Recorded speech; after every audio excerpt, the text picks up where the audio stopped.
Blessings. Tehuti Ma'at, that means I'm offering you truth. I am Asnafrika, and I'm going to allow my co-host to introduce himself, if you may. Oh, you're on mute. Yes, my name is Jadorian Shimaringa. I'm here just to give my contribution and have a good discussion. Thank you.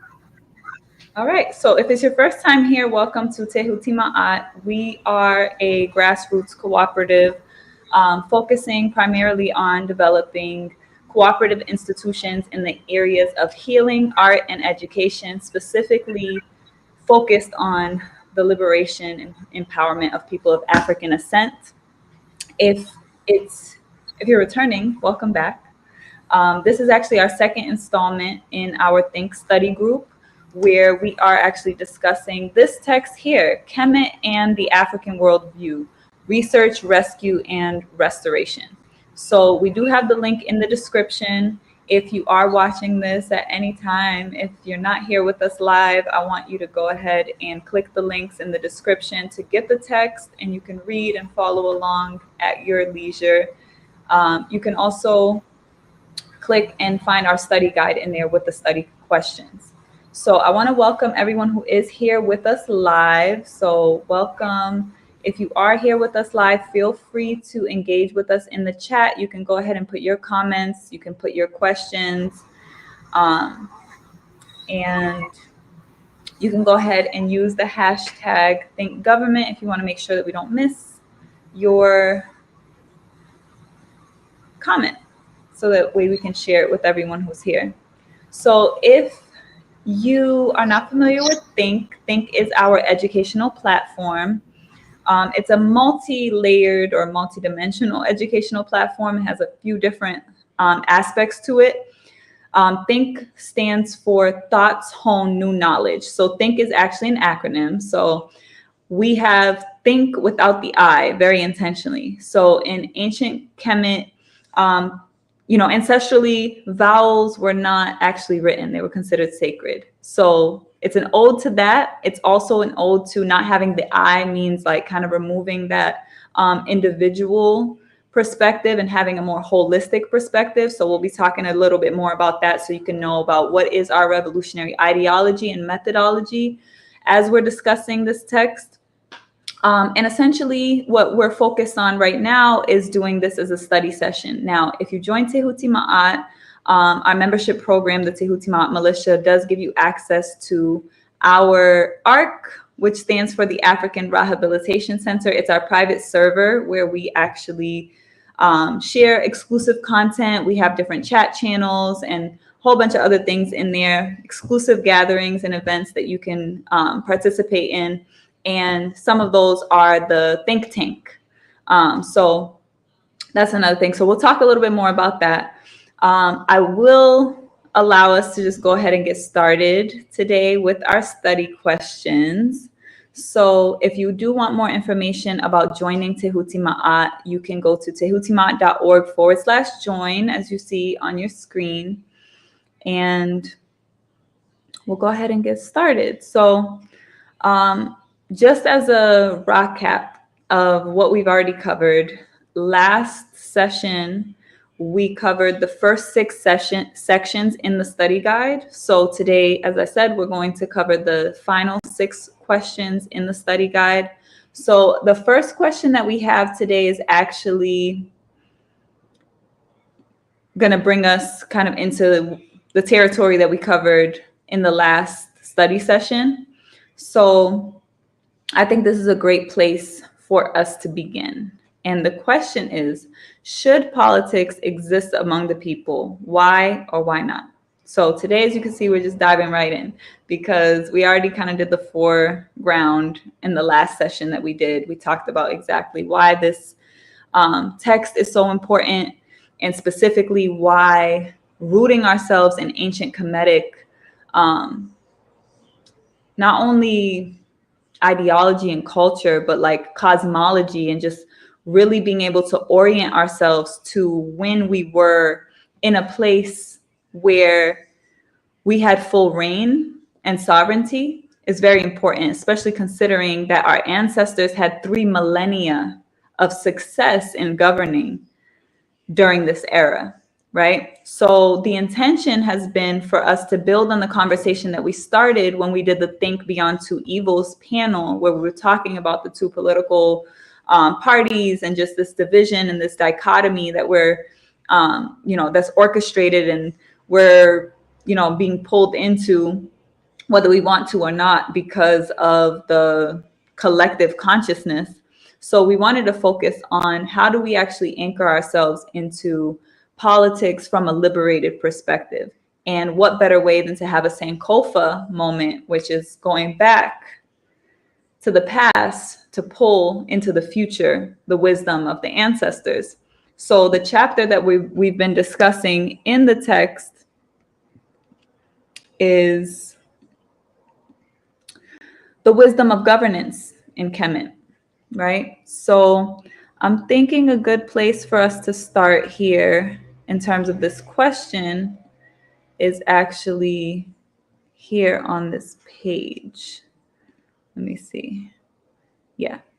Okay, so it's on this page. I think I need to just remove the question from the screen so we can actually see it. So, why is it not letting me remove this? Okay. All right.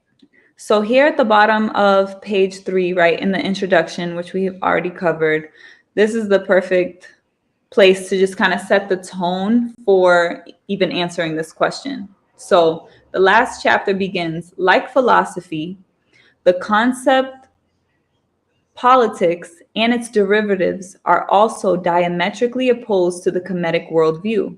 In Kemet, there was governance without politics. Governance without politics. This to me is very significant because I think people just group it all together. Like when you say politics, people think you're talking about government and feel like they're one and the same. So that's something I want us to elaborate on. But it continues. Politics comes from the Greek root polis, which means city, or more appropriately, city-state. Therefore, politics emerges as the act of governing the autonomous Greek city.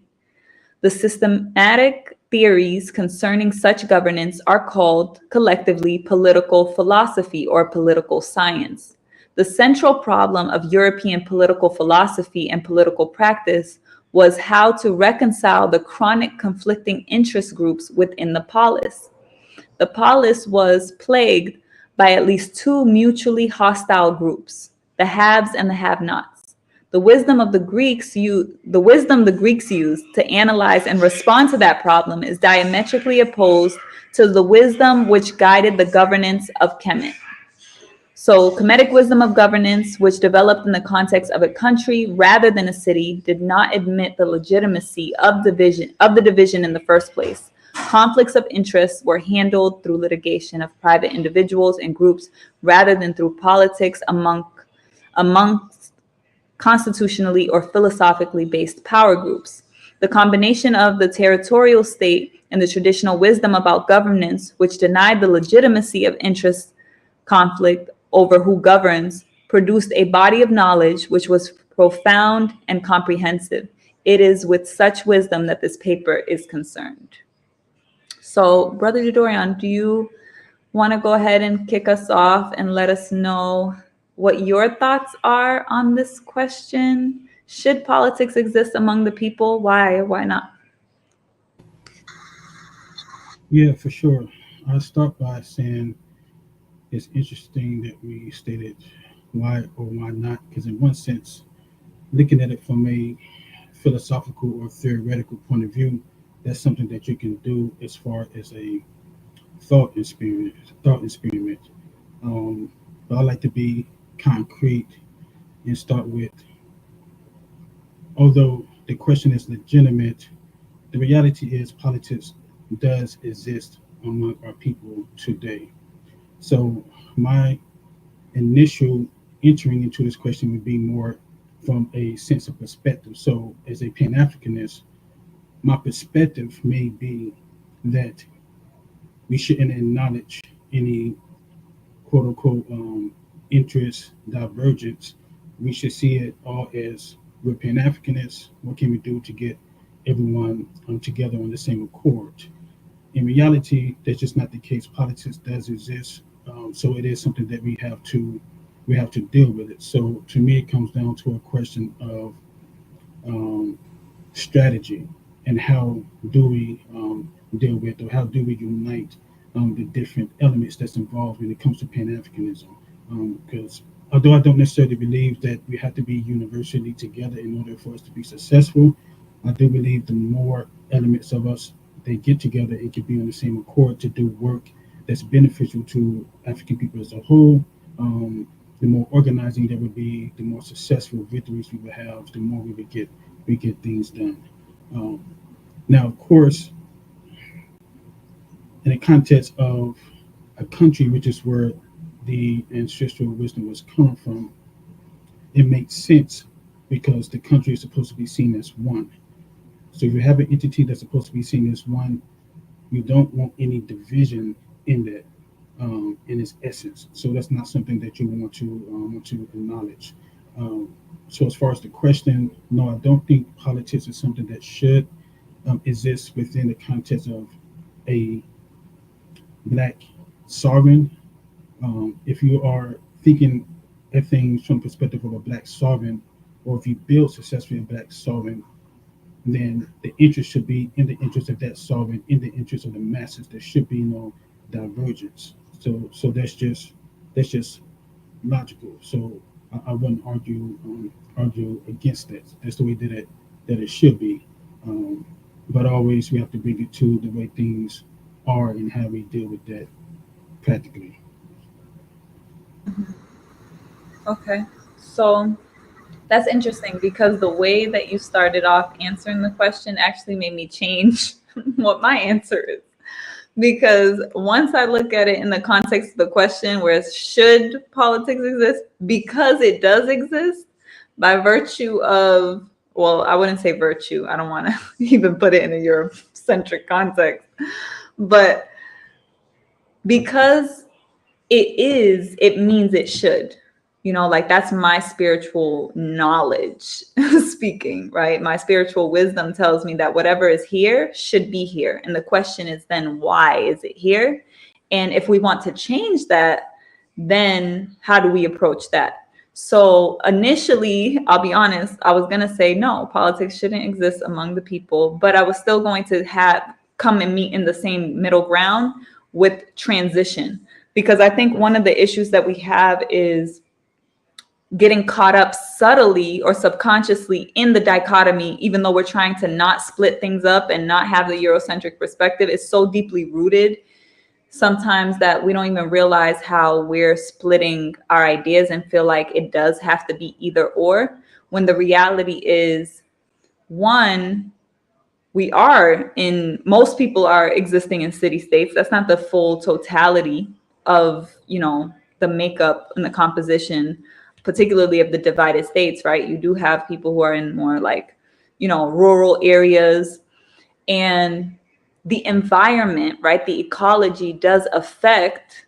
and is connected to the politics. So last time, I want to bring in something that we had introduced the last time that we had the discussion. And that was the fact that we need to make sure that we're having this analysis from a holistic perspective. So we brought in Dr. Leonard Jeffries' pyramid analysis, I believe, or this might have been in the THNK panel. But Dr. Leonard Jeffries has the pyramid analysis as an African centered approach to having a holistic analytical perspective, right? So we're not trying to objectify things, separate ourselves from them in order to view them, but instead we're looking at this trinity dynamic that exists, which is the culture, the economics, and the politics, right? And the fact that they're all interconnected. So the ecology, which the economics is based on, is relevant to the governing, which the politics is speaking to, right? Like how things are actually managed and administered. That is reflective based on our ancestral wisdom of what's the dynamic, what's your environment like, is going to determine how you're going to govern and organize and administer what you're dealing with, right? So it's interesting to me to note that in a city context, the Greeks developed, politics as we know it, or politricks, as I like to say it, right? Which is more as a means of controlling the population, versus the ancestors who were developing things from a more country-based dynamic in an agricultural society, and didn't legitimize at all having these divisions, and made sure that if there were those divisions or those conflicts of interest, that those were handled privately so that it wasn't legitimized. So in our context, I feel like we need to start approaching most things from a more cohesive space of like looking at how are we going to transition from where we are now and be realistic and practical, and move into with power to create what it is that we want. Right? So if we feel like what we want is something more similar to what our ancestors had, that doesn't mean we throw out the proverbial baby with the bathwater. So to me, I think we should look at what are the reasons why we don't, or why the ancestors didn't legitimize these divisions and politics in this fashion. And how can we use the existing dynamic and why it functions in a city context to guide us towards transitioning our way out of that. So it's like, how do we look at the division in a way that can bring us into unity, right? So to me, as I'm thinking about it, I feel like we have to, within the existing dynamic, see the fact that people are divided in a sense. And I like to think about it like on a spectrum, like how do we actually recognize that we're looking at one whole thing, right? Instead of thinking like we're looking at two separate things, we're looking at two sides. We're always looking at two sides of the same thing. So there's always going to be a centerpiece, and there's always going to be a holistic perspective. Usually you don't have anyone that's on one side that doesn't agree with anything on the other side. There are always going to be some places of agreement. So I think we should just put more energy into the spaces where, even though there may be certain divisions that create the political dynamic for there even to be debate in this whole like pageantry, and how do we, instead of putting so much energy on the divisions, put more energy on the things that are similar and that unite the two groups. So I guess my answer was a little longer than than just a yes or no. But yeah, I think we just have to embody our African worldview and do both and. No, you're perfectly fine. It brings me to thinking about, and this may be on the spiritual level, the way that you operate or look at things is everything is a reflection of self. So it's not really just two sides, it's all sides are a reflection of each other.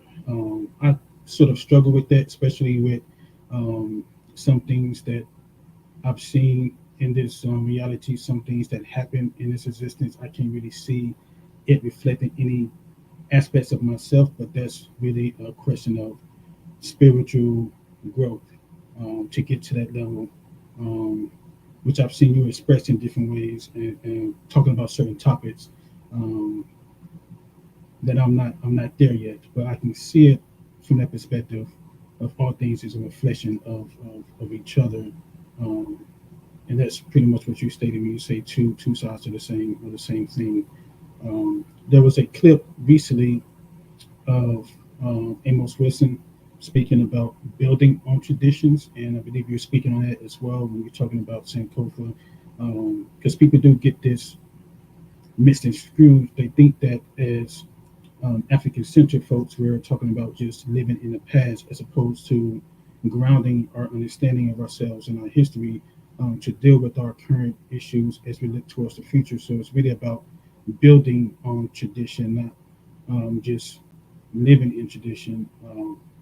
and that's something that we also have to do. But building on tradition doesn't mean, as you mentioned, throwing everything out, um, baby with the bathwater. It doesn't mean that.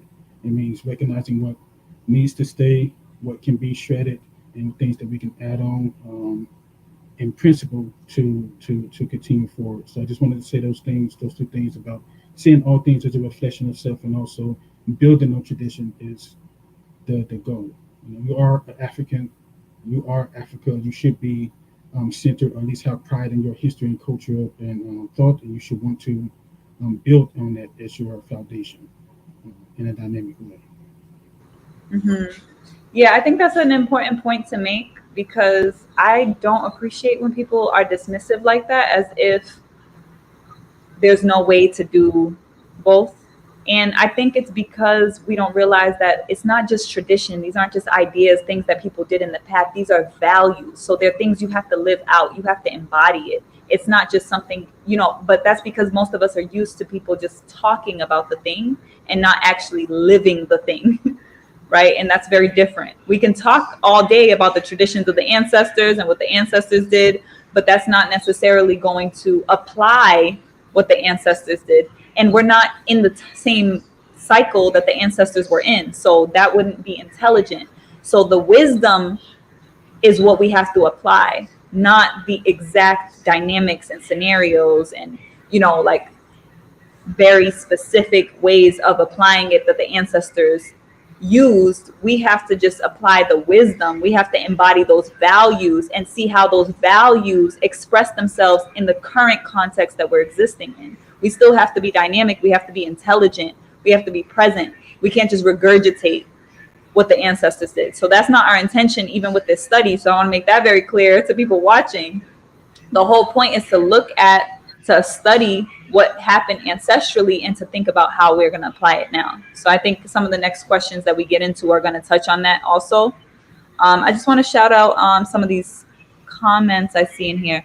Truth does not, so shout out to Brother Wale. Truth does not change. That's why information, facts, etc., which are often updated, reformed, etc., are just plain. Facts can lead to truth, but facts are not the truth. Ashe. Help to revive our ancestors' reputation by imitating their commitment to truth. Teach your children to do the same. Speak truth always. I appreciate you always uplifting Ma'at. What I think is really important to recognize about that truth, because the ancestors use Ma'at as the guide, the whole point ancestrally was to look at things holistically. That's what the truth was. Like, the truth has to hold everything. So even the lie exists in the truth. That's why people can be fooled so easily, because usually the thing that is the lie, it's a piece of the truth, right? So we have to orient ourselves back into holistic thinking and wanting the whole truth and nothing but the truth, right? As they say. So I think that that's very important to recognize. So I think there's another comment in here I want to shout out. To operate in the current environment of modernity will take a Machiavellian, Hegelian dialectic approach, not either or, rather both and. Yeah, I think we can create our own approach. That's one of the things that we speak on very often through Tehuti Ma'at, is the reality that we have to be creative. Like, that's our spirit. Us actually coming back into our spirit is to apply our creativity in the ways that are going to liberate us, not necessarily applying the creativity just to express ourselves, but really, like, can we also apply creativity in a scientific sense to figure out what are the structures and the systems, the architecture that we need to transform and shift the dynamic that we're in. So yeah, it could be a Machiavellian, and that's why I'm saying you can't throw out the proverbial baby with the bathwater, because yeah, there's some aspects of European culture that we would be wise to recognize. So yeah, I appreciate your comment though. And then Brother Wale said, truth, trust, unity. Truth breeds trust. Trust breeds unity. No one unifies with those they don't trust. No one trusts those that don't speak the truth. I say, okay. And then I'm just going to touch on a couple more. If you do want to answer the question from the study guide, I would appreciate it if you use the hashtag that we have, Think Government, because I'm not going to be able to go through all these comments. So it says boycotting the national election coupled with an international lawsuit would show we do not consent to our current and past abuses. Reparations are the outcome of an international lawsuit. Okay, well, we're not going to get specific. We're not going to get so specific into that. We're going to focus on the text we're studying. However, I do invite you to our Community Connect on Saturday, where the discussion topic is actually reparations. So that's something you might be interested in a more appropriate forum, I think, for that conversation. But go ahead, Brother Jadorian. Did you want to comment on any of those, or can we move into the next question? Yeah, I'm good. Let's go to the next question. Okay. So here we go. This is a good one. Continuing where we left off. So how do we unify politically and religiously? So obviously, that's not a light question. We're not going to get deep into the soil on this one, because this is definitely think tank material. However, I think there's some aspects of it on the surface level that we can explore from the context of using the wisdom of governance that our ancestors had in Kemet. So how do you feel that we can unify politically and religiously? And even before we even get into that, like, why is that even necessary? Absolutely. It's definitely necessary, although I think we have to be, once again, realistic in understanding that we're not going to be able to unite everyone. There's going to be people who aren't able to get with the program. There's going to be people who are casualties of war, casualties of white supremacy, and that's just the reality we have to deal with. Now, for those that um, possibly can be unified, I believe it has to be on a ideological basis. There has to be a ideological foundation in which we all can get with on some level to some degree. I would say that first and foremost, that's race politics or race first politics, African first politics. That's the first thing as far as uniting these different elements. There are other perspectives out there which have strong arguments, which has traditions, and which do good work. But as far as being centered black nationalist, a sovereigntist, to me, race first is the foundation to start with, and then we can engage in other things. So before we move into religion, I just want to ask you to go deeper into what you just shared, right? And more specific, because I think that that would be helpful, because there are some political philosophies amongst us, right? I want to be clear. We're obviously in this forum, we're talking about the African world, right? So we're talking about people of African ascent. We're talking about our liberation and the intention of sovereignty. So that's the context we're speaking about unifying around politically. So you said that there are different groups that might be doing good work. I just wanted you to just like elaborate a little bit more on like what would you say to the groups that don't feel that race first, right? Politically, they would object to that stance and that ideology. Yes, I would just say that history teaches us on numerous occasions that black sovereignty is our best answer to white supremacy in all its different forms.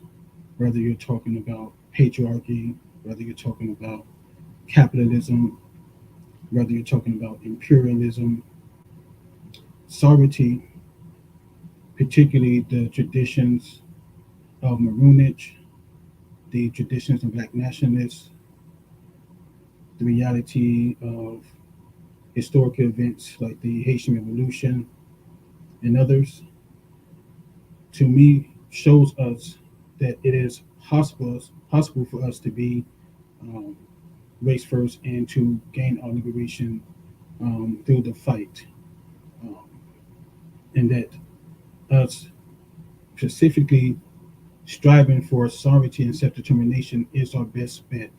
And so that to me means that race sovereignty must come first.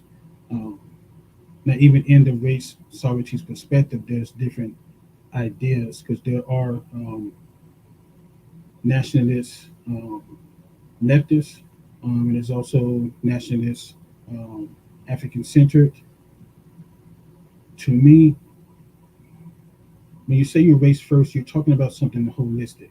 So it's not just simply governance in the sense of whether you want to say a state or just governance, because I want to pay, I want to be respectful to our anarchist brothers as well. We have certain issues with state. So even if you're not talking about state, just governance, just a sovereign governance, race first to me means centering our history, centering our culture, centering our thinking. It's not simply about power or overcoming capitalism or overcoming white supremacy. It's holistic. It's our entire being centered in the perspective of our Africanness to completely free us from white supremacy. So that's what it means. What it means to me. Um, Mhm. Yeah. Okay, that's interesting because when I think about it, I mean, to me, it's definitely about power. I don't know if it would be about power in a different context, but I want to root us in the present moment.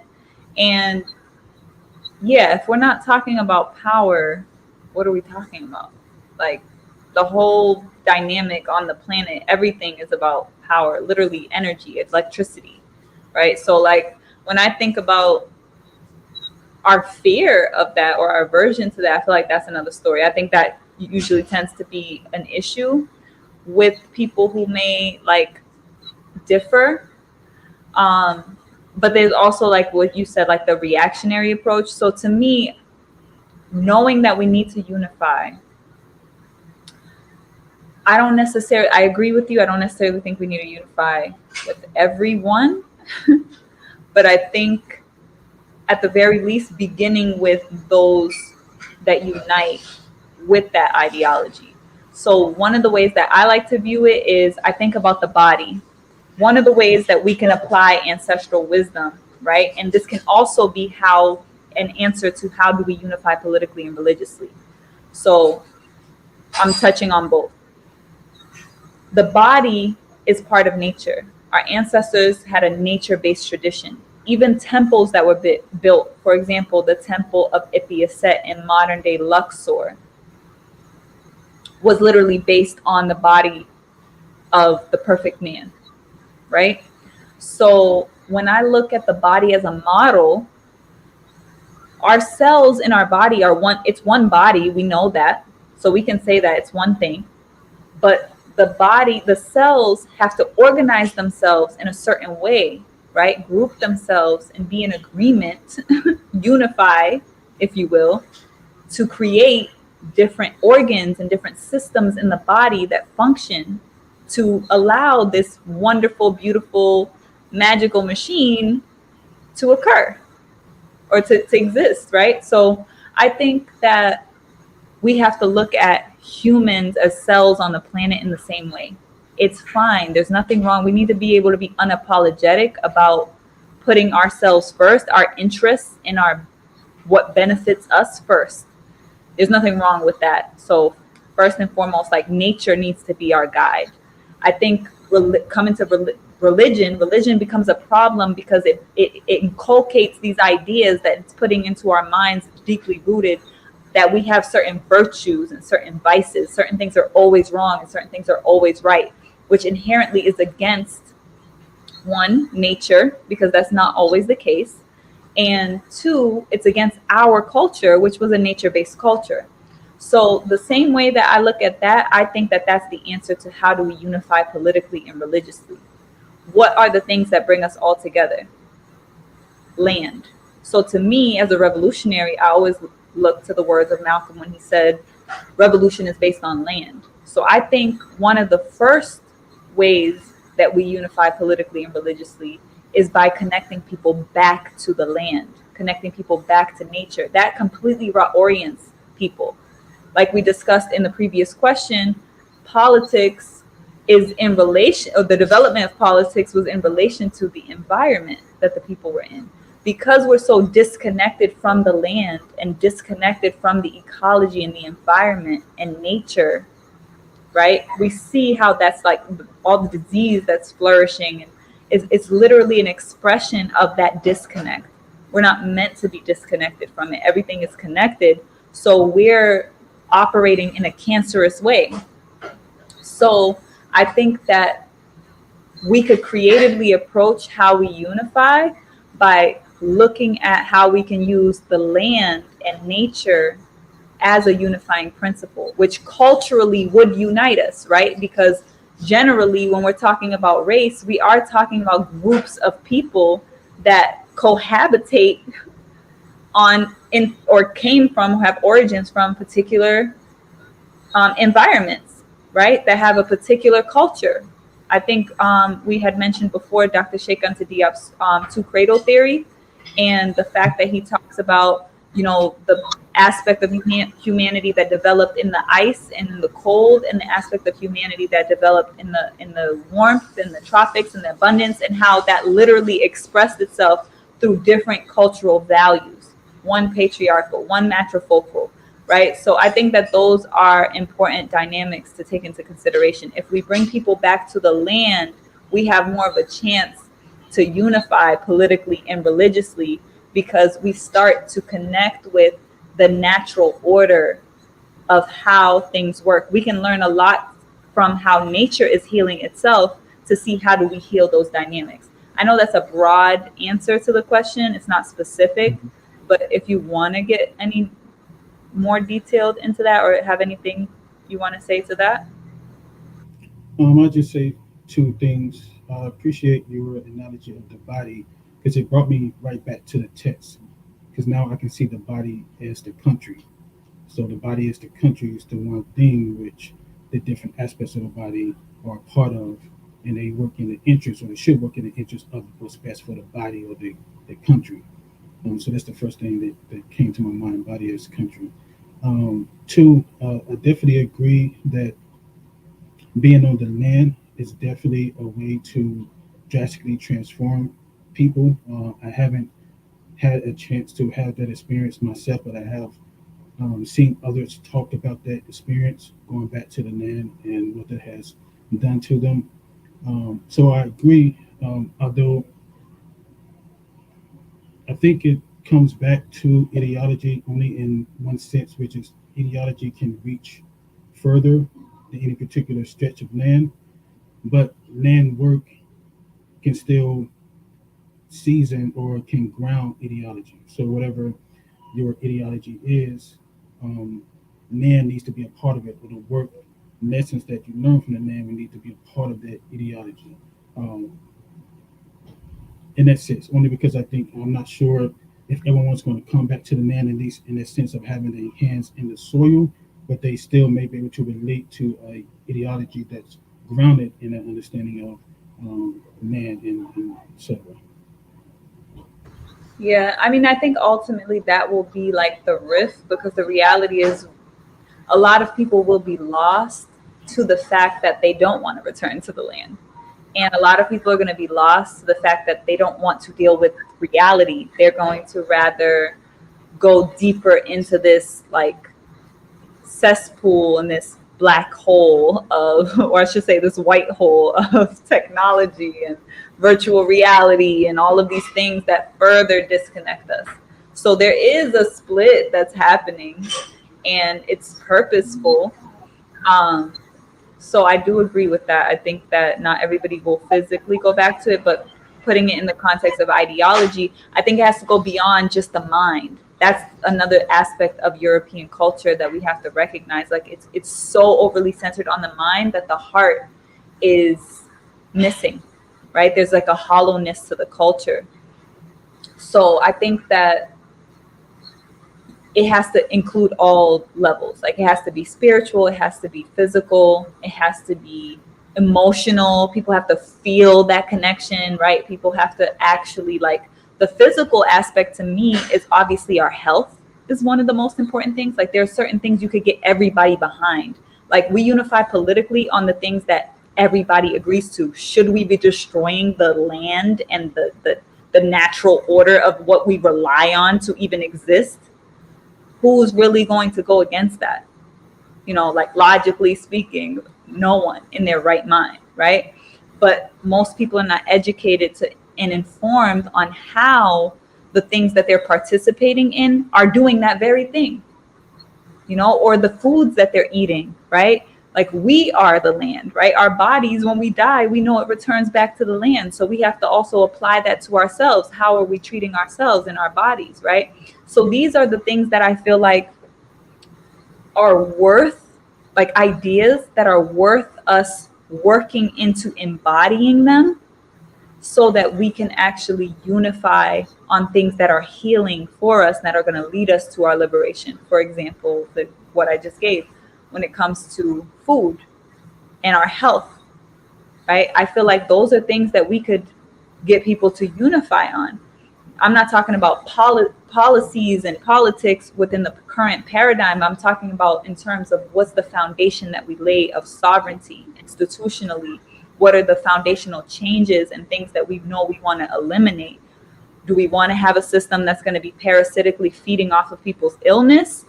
Or do we want to have a system that genuinely promotes health and prevention? Right? Like these are the types of things that I think people can agree on. Um, but I don't want to like go too deep into this one question. We can go on to the next one if you're ready. Again, if you're here with us live, I do see some people in the chat. I'm not going to be able to follow up with every message in there. So if you could please, if you're responding to the question, if you're making a specific comment based on what we're speaking on, use the hashtag ThinkGovernment so that we can see it and post what it is that you're sharing. Okay? So the next question is, thinking about life today, do we have a religion or culture? Is it detrimental or beneficial to the people? How so? Okay. So I think there's a specific part of the text that we are going to reference for this, if I'm not mistaken, if it's page 119.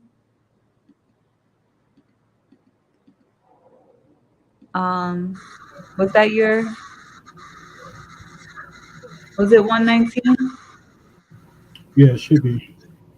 Okay, do you mind reading? Just a moment, let me get to it here. Okay. Brother Wale did say that the FDA reported that less than 5% of products in supermarket are healthy. I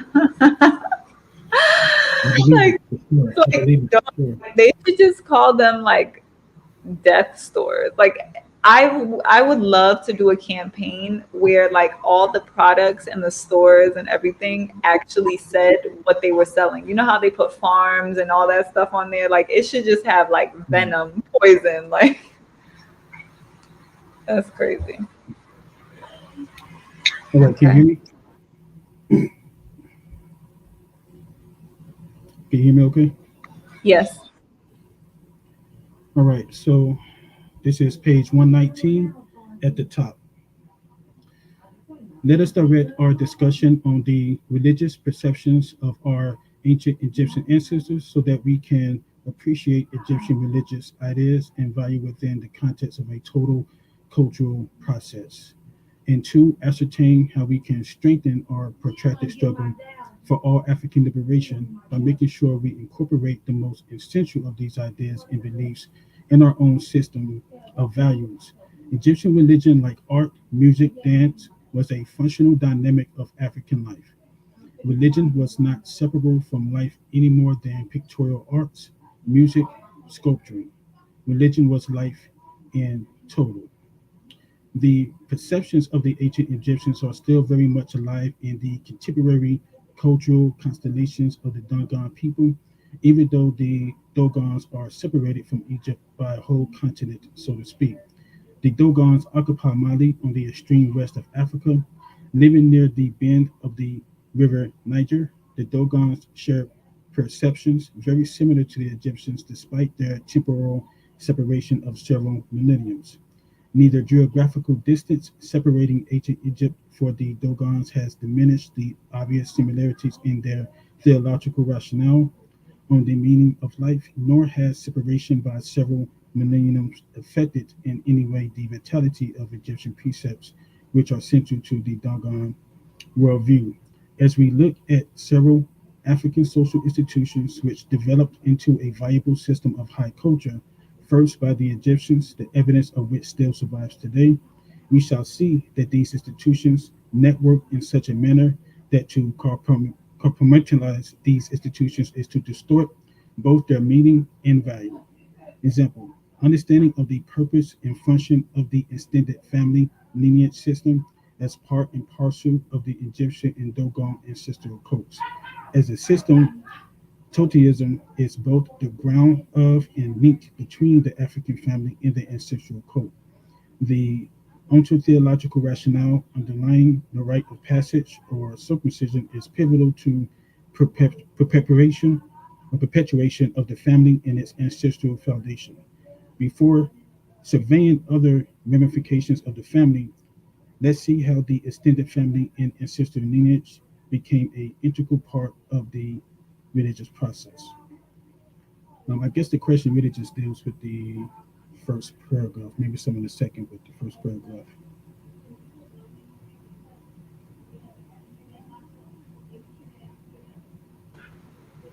I didn't hear what you said at the end there. I think the question just deals with the first paragraph, really. Maybe some of the second, Mhm, or maybe the mhm. first. Yeah. So you want to answer? Yeah, sure. As a new African people, I like to call us new Africans, and that's from the um, as opposed to African American. I don't really use the African American term. I don't really use um, Black American or any of those terms. I prefer New African. Um, Original. that's the term I prefer. I don't know if I would call our collective culture a religion, but as a culture, I can't say that it's clearly beneficial to us. Um, there are some positive aspects of it. I mean, we did rise up in multiple points through history to fight against our domination of subjugation. I think that is because of who we are as a new African people. I do think that's positive. Um, but as far as recent times are concerned, I don't see that there's a strong enough element of that that's still at least present to today. So as of right now, I can't say that it's beneficial. It seems to be more detrimental to our existence. But I do want to acknowledge that we have resisted multiple times um, through every single decade, and that should also be given to us as a people, as a New African people. We have resisted consistently, although currently we may not be showing our best selves as a whole, as a group. Mhm. Okay. Well, I feel like when I think about African people colonized in the divided states, colonized in Europe, colonized all over the world, and the culture, but predominantly the culture in the divided states.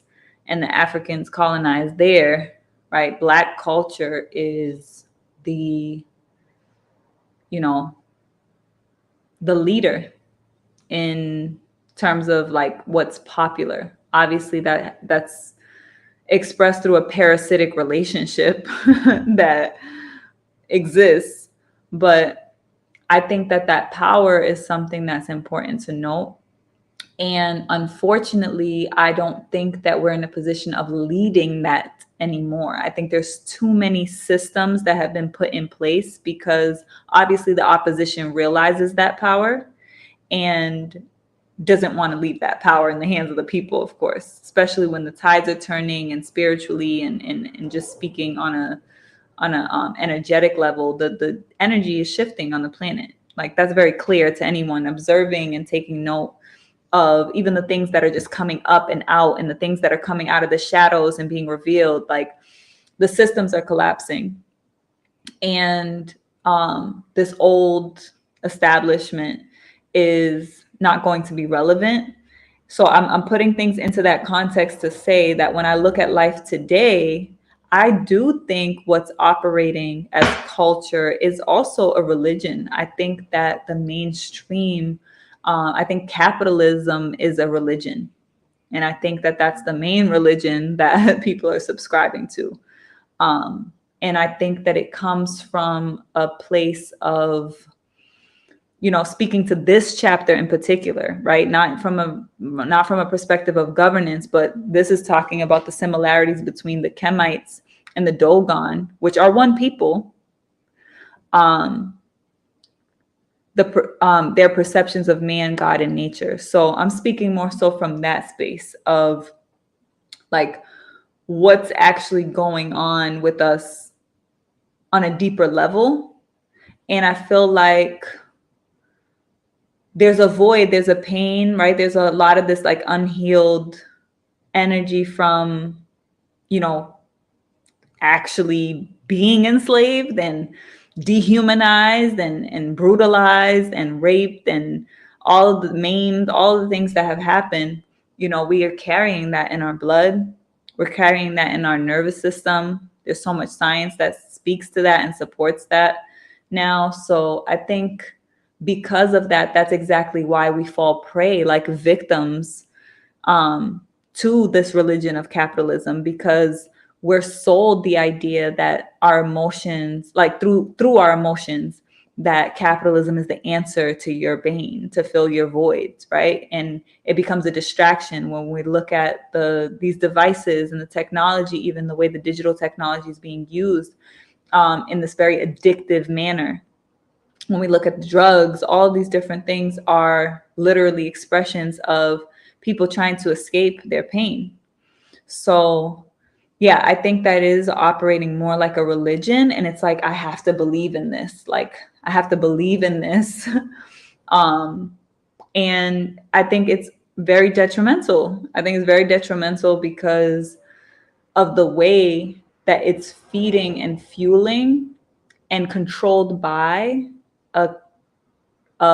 people that don't have our best interests. So now it's like we're constantly being humiliated, and it's promoting and showing the worst aspects of our culture, I guess. And I don't want to like just completely remove ourselves from it. Like, I think there's also ways that we do have culture that is beneficial to the people. I think there are a lot of people who are rooting themselves right now in indigenous ways.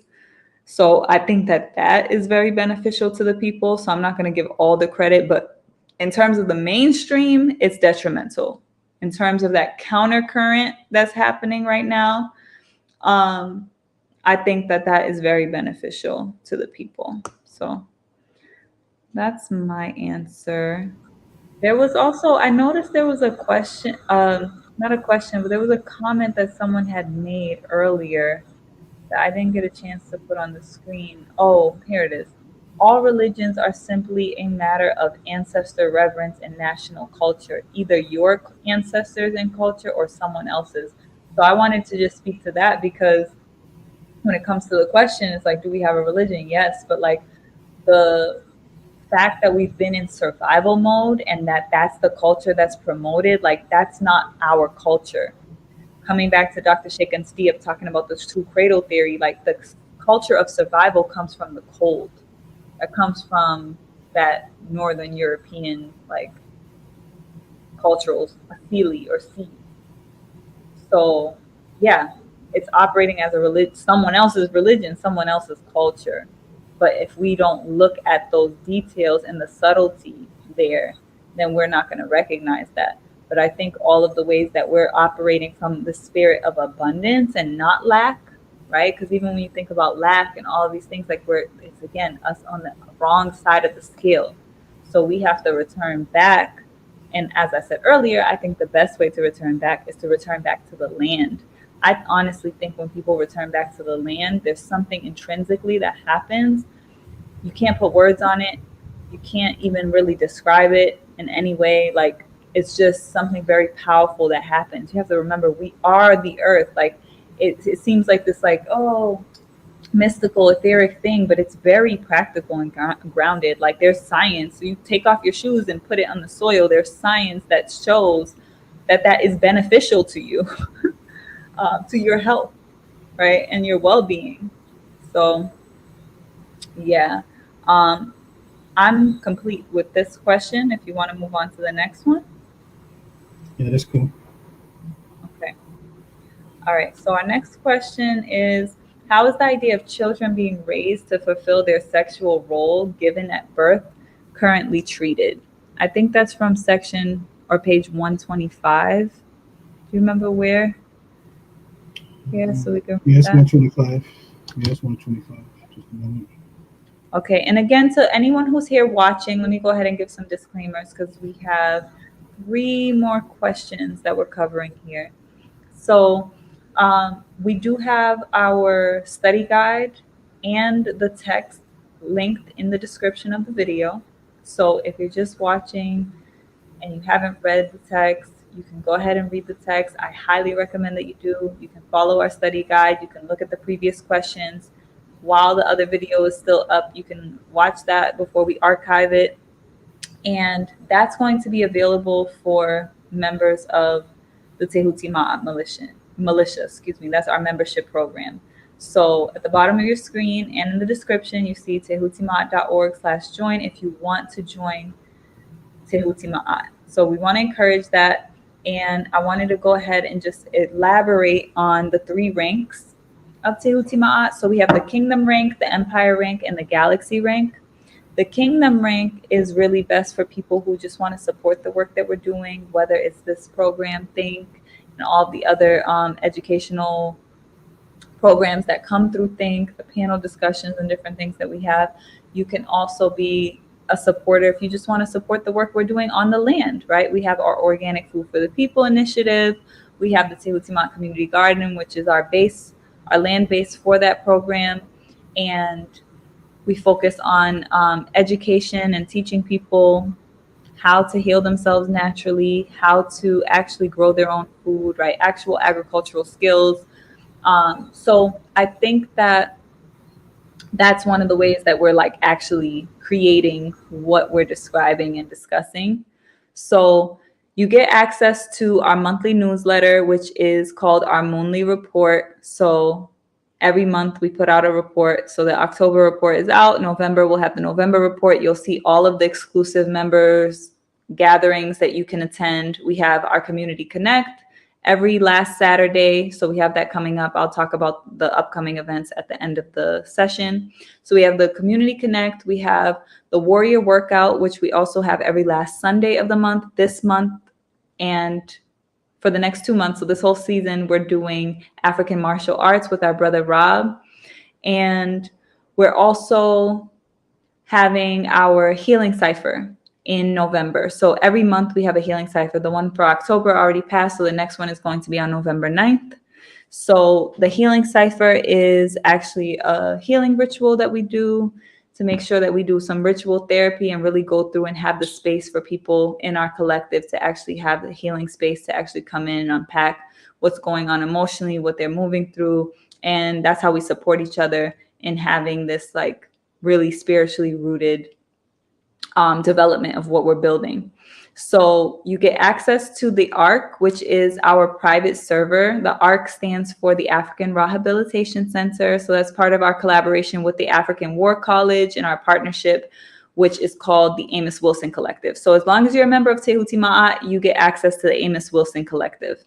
So if you're in the Empire rank, you get all those benefits as well, and you get access to our workshops and classes, our digital raw sources, and exclusive content. So for example, studies like this that we've done in the past that are archived, different courses and different lectures, workshops that we've done in the past, you get access to our whole archive of that.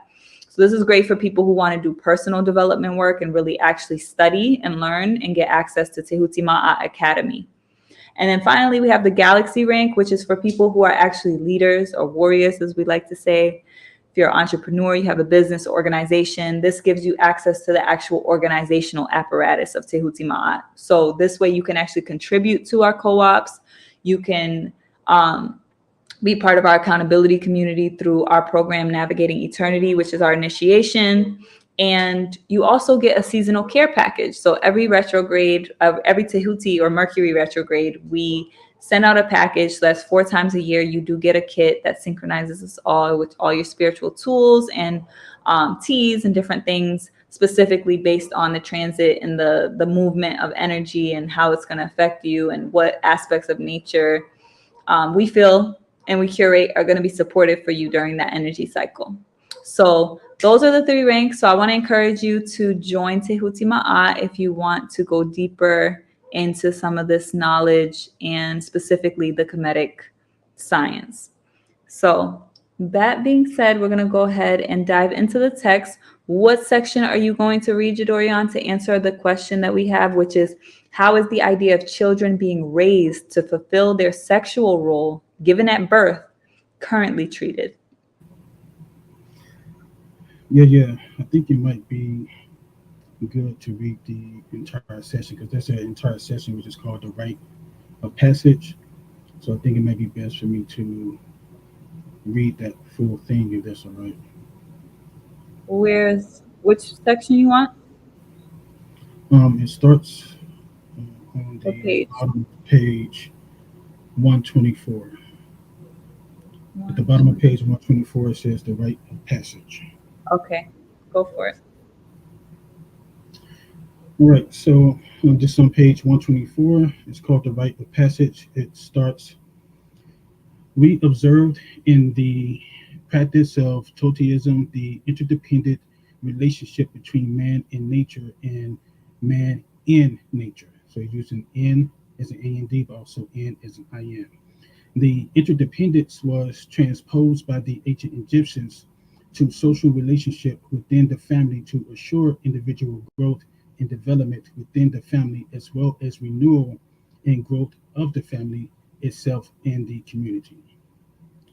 So, development within the family, as well as renewal and growth of the family itself in the community.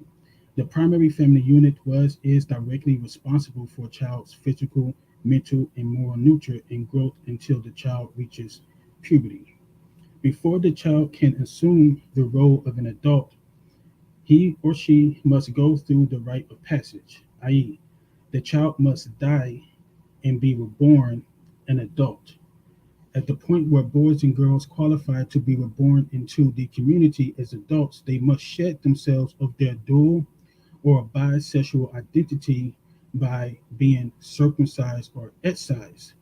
The androgynous proclivity with which they were born must be circumcised by shedding the prepuce female organ or the boy's penis and excise the clitoris male organ of the girl's vulva so that the boy's male qualities become dominant in him and the girl's femininity dominates her sexuality. The physical operation of circumcision, excision symbolizes the children's payment of their blood debt to Mother Earth, from which each of us is made. The fact of one's readiness to cross over from childhood to a mature, responsible adult was not left to chance. The fact of one's readiness to cross over from childhood to a mature, responsible adult was not left to chance. Circumcision, excision were the outward manifestations that the male female child had successfully fulfilled all requirements for assuming their respective roles as mature, responsible adults ready for marriage and procreation. Inherent in the rite of passage is a deeper meaning than the mere ritual acts of initiation. 1. The initiates depart from their individual families as children and they return to their communities as children of the community. From this point forward, the community assists the initiates at each transition of their life cycles with lifelong learning, which ends with the grave. 2. Initiation initializes the cycle of birth, circumcision, marriage, and death. The uncircumcised do not acquire acceptance by society as mature persons. Therefore, the uncircumcised may not marry, they may not procreate, or increase the family. 3. The practice of circumcision is analogous to the theological perception of purification and sacrifice, both aspects of the cynic rhythms of the universe. Egyptian priesthood perceived in mankind a microcosm of the supreme God image. The priests also perceived the need for removing the dual sexual propensity in humans through circumcision, excision, in order to promote growth and development of a productive and viable culture. A child was thought to be born with two souls, male and female. In order for a child to mature with purpose and direction, the family started early to condition the child for its sexual role. Otherwise, the boy or girl would be left without rootage in a firm self identity with his or her self image and would have no interest in procreation. The family started early to condition the child for its sexual role, otherwise, the boy or girl would be left without rootage in a firm self identity. While the eight primal deified Egyptian ancestors were believed to be androgynous and capable of self procreation, their finite descendants cannot bear the burden of possession in equal strength, dual souls, male and female, without setting into motion the inevitable consequence of confusion and sexual ambivalence. Similarly, the Dogon eight original ancestors were androgynous, capable of self procreation, but for finite descendants, the burden of possessing in equal strength dual souls, male and female, without circumcision excision would defeat the purpose of perpetuating the human race. Okay, so very controversial topic. Also, I think we're gonna get more controversial as we move into the next question, but I still think this is controversial a little bit because a lot of people feel like the circumcision is, you know, especially the female circumcision. I don't really hear the same protests around um, male circumcision, but I don't know if that's just me. I also see that Brother Bakir is here, so I didn't know if Brother Bakir wants to speak on anything, but I do have you here. You'll just need to unmute yourself when and if you want to speak. Um, but yes, the question is, how is the idea of children being raised to fulfill their sexual role given at birth currently treated? So for me, I think, well, I'm not going to answer the question. First, what I'm going to just speak on is like the idea of the circumcision and the rites of passage. I fully agree with having rites of passage. I think it's very important. I also think it's important not to be in a space of judgment of other people's cultures and traditions necessarily because it's coming from their own cultural orientation. Um, and I think that that's usually the perspective that people take when they criticize circumcision. For me, I'm very passionate about the topic because of my focus of my work around sexual trauma. And yeah, I have a spiritual lens on it or an energetic lens on it that I put in the context of where we are in space and time, right? Like what cycle are we in? So it's asking about like, how is it currently being treated, this idea of the role? So I think we know in a lot of ways with like this whole like non-binary movement and the queer movement, like it's like normalizing these things, even the connection between queer theory and pedophilia, and like making it okay to have certain you know, sexual expressions, and kind of eliminating and throwing out the idea of there being anything that's supposed to be considered normal, right? So it's like really deviating from what our ancestors and what is being described here, even the Dogon tradition and many other traditions that still exist and carry these values today, have, right? So to me, we have to look at where we are in the context of cycles of time, right? And the movement of, you know, the universe. So to me, recognizing we're in an inverted cycle, right? Where if everything spirals, so it's going up and down and things are coming back around, right? We know when we were in Kemet and we're like everything that we read in the beginning of that first chapter on the wisdom of governance in Kemet, that's from our golden age, right? When we were at the top of the peak, right? To the point where if you're at the top, that means you're right about to come down, right? And we know that that's exactly what happened. So on that come down, where we are now is at the bottom of that cycle. We're in a degenerate cycle. Things are very inverted. And I think that means that we have to approach things differently. I actually have a theory that circumcision is a form of creating sexual trauma, because before the child is even, you know, sexually active or stimulated in any way, even going through puberty, if they are immediately experiencing this like really physical expression of trauma, then that is expressed in the sexuality of the child. And I would venture to say, and this is just my theory, that that's actually what contributed to why we are at this point in the cycle. So I feel like if we're going to rise out of this point, then we have to focus on healing sexual trauma. And I think that's why we have so many people.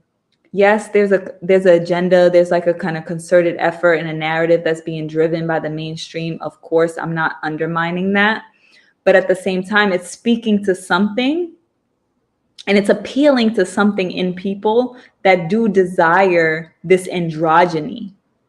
But I think that we have to find a healthy way to address it and create rites of passage that allow for that to happen, the same way the ancestors created rites of passage that created that distinction between the male and the female, right? The masculine and the feminine. I think those are the words that used to describe it. So I feel like because we're in an inverted cycle, that we need to create healthy and directional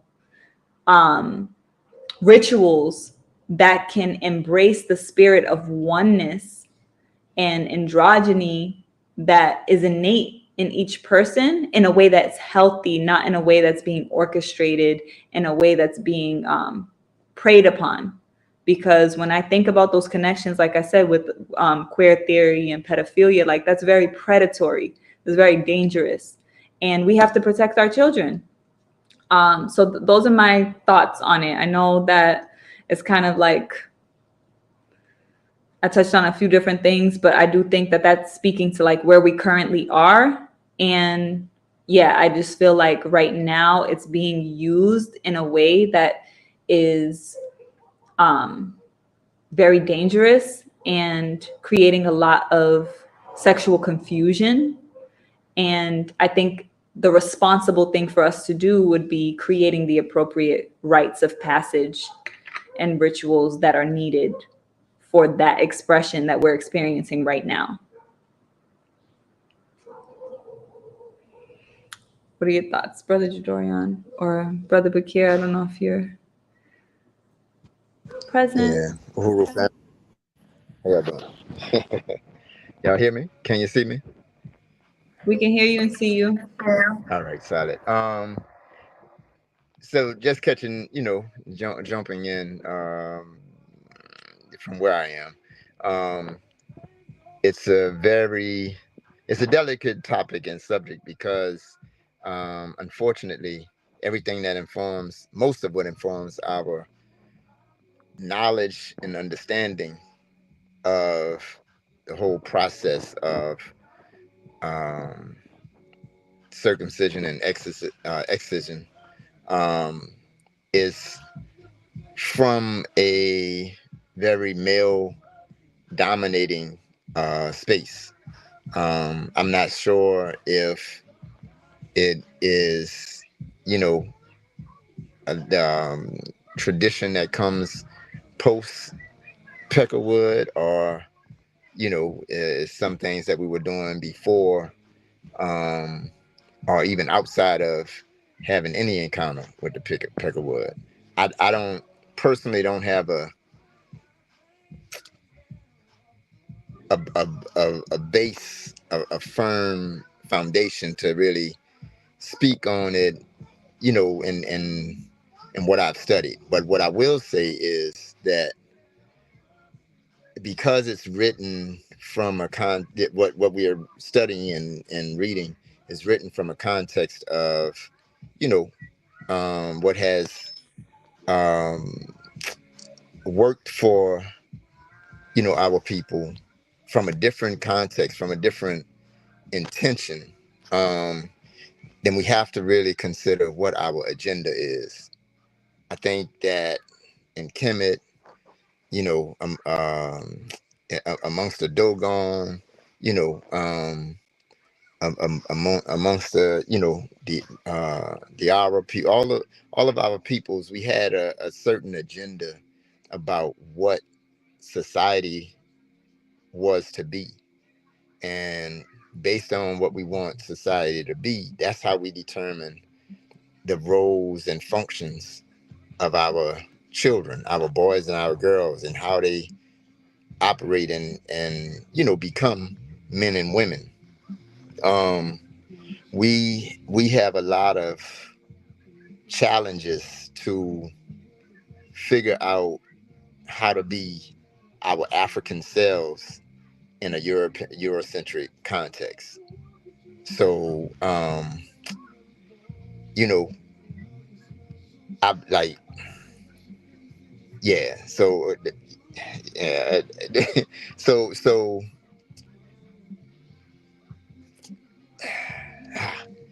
yeah. It's just it's a rough one to speak on, because I think, in some of our minds we thinking, well, that shit hurts. You know what I mean? Like you're cutting on people, and we look at the mutilations and the physical, you know what I'm saying? Like you say, the trauma. Some of these initiations that we're talking about, or the rites of passages that we're talking about, happens when boys, go into puberty, right?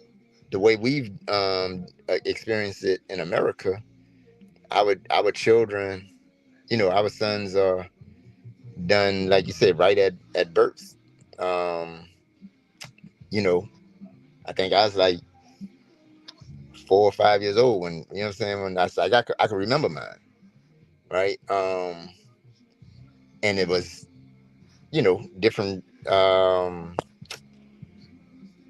different, different ways, methods that are used in the whole nine. I think a lot of us, we the most religious or sacred context that we, approach circumcision from is from what we see the small hats, the Peckerwood Jews doing, right? And then with excisions, we really there's even less information about the significance of that, because everything that we've been shown of it has been damn near what, I'm saying, what young women have been made to do, um, without,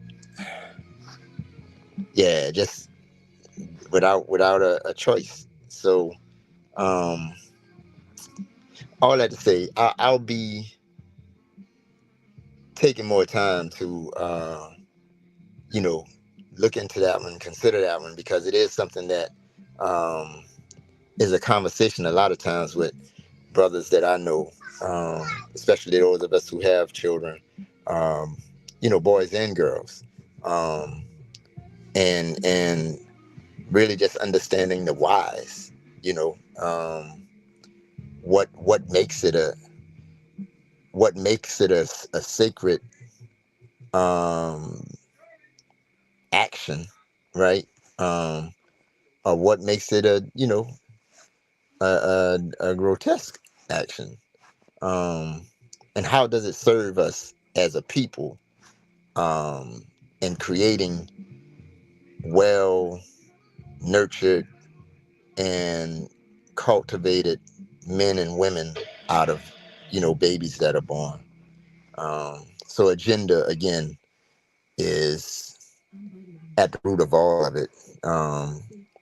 Like we really, it's a war that we fighting, and if you don't know what you're fighting your war for, you don't know what to defend, what to offend, what to strike, what to, you know what I mean?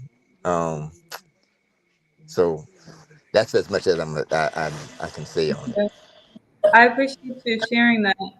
Because I immediately thought about my aunt as you were speaking, like the judgment, because there's a quote that goes, "The difference between a flower and a weed is a judgment."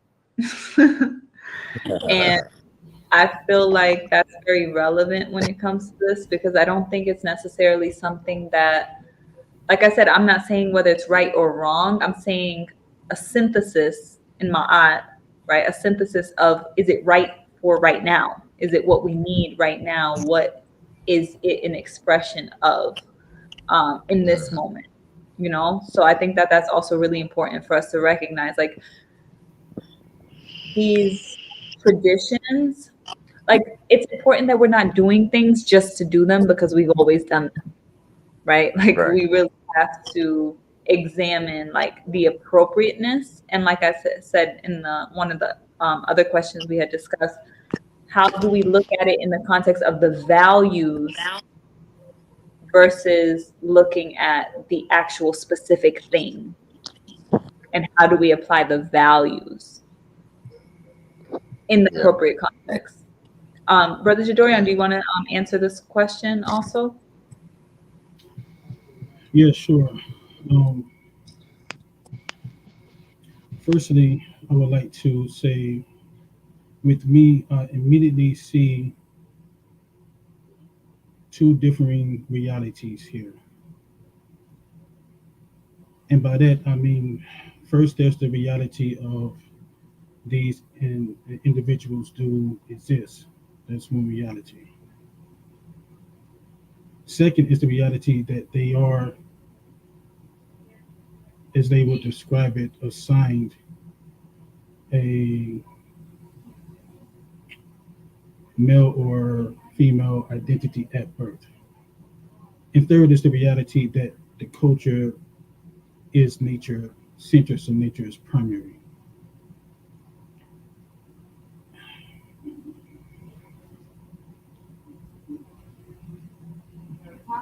As far as what the text spoke to me is specifically the text within about direction, about guiding, and not leaving children out on their own in the wilderness, which is why it resonated with me when you spoke about creating healthy initiations, um, because that's the way we can engage um, guiding without leaving them out in the world, which I think is mostly what's happening right now. They're just being left to their own devices.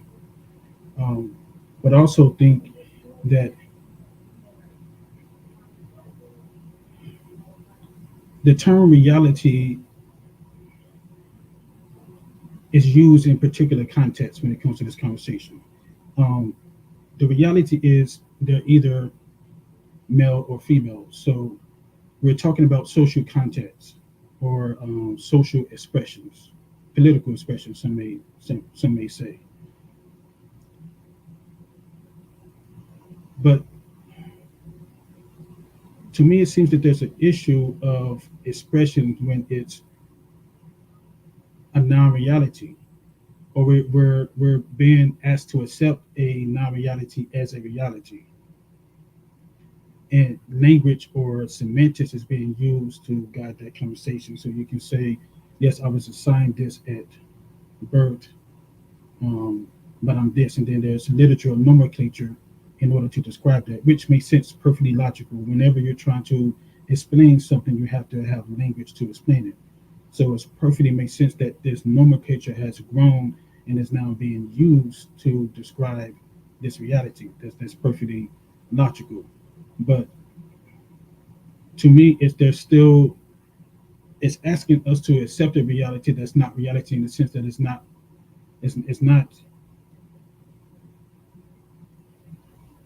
when it comes to being a man or being a woman, there's various degrees of that. So whether you are living up to your expectations as a man or a woman depends on your culture. So there's various degrees to that. You can be a man, but as far as you're living up to your ideals of what a man is, depends on the culture you come from. And the same with being a woman. But you're still a man or you're still a woman, even if you don't live up to the expectations um, entirely, or you only live it up to a certain degree. It doesn't mean that you're not a man or not a woman, or just because of how you live up to those ideas. Now, when it comes to the material reality or the conditions, men may do certain things or have certain roles that are generally considered roles of women because of the conditions, and women the same. So, um, and many times in African history, it's not strange to see women rulers, although the rulership was quote unquote male dominated. It's not strange, at least from an African perspective, to see women rulers or women kings, depending on the circumstance. It doesn't necessarily mean that the woman was trying to be a man, but materiality required her to take on a quote unquote male dominant position. Uh, so to me, one, that's the issue of this idea of reality. I understand that these individuals do exist, but I'm not sure if accepting it is the correct path, because it's almost to me like you're accepting non-reality, which seems to me to be against my is about what is reality, what is real. If it's not reality, if it's not real, it's isfat, or it's outside of nature. It's not nature. It's not natural. If it's outside of that, but at the same time, they do exist, and I believe that um, they should be dealt with respect and with humanity, um, with healthy relationships, and we should accept them to an extent as human beings, even if we don't necessarily agree with how they identify. So I just say that there. Okay. When you say they do exist, what specifically are you talking about? People who are androgynous, um, people who have both sexual organs. I just want to know. No. Yeah, I wasn't talking physically. I'm talking people identify um, Okay. Okay. as So more like non-binary, or yeah. People identify that way. So yeah. transgender. Um. Okay. So, did you want to say something, Brother Bakir? Yeah. As I was coming in, I heard it in the reading that Brother Judarian was doing. One of the first things I heard was our children are born with male and female souls, right? Which is not um, an out the way concept. Um, like everything that exists There's like we keep talking about Ma'at. We mention Ma'at a lot when we talk about the balance, the male and the female. We know that even physically, the cell forms as a female um, zygote first, right, and starts to develop uh, as a male at some later stage in the game. Once like there's a determination at some point, and as I think you just mentioned, uh, Sister Neff, that sometimes you know both both organs express themselves. How and why that is, I don't know, but it happens.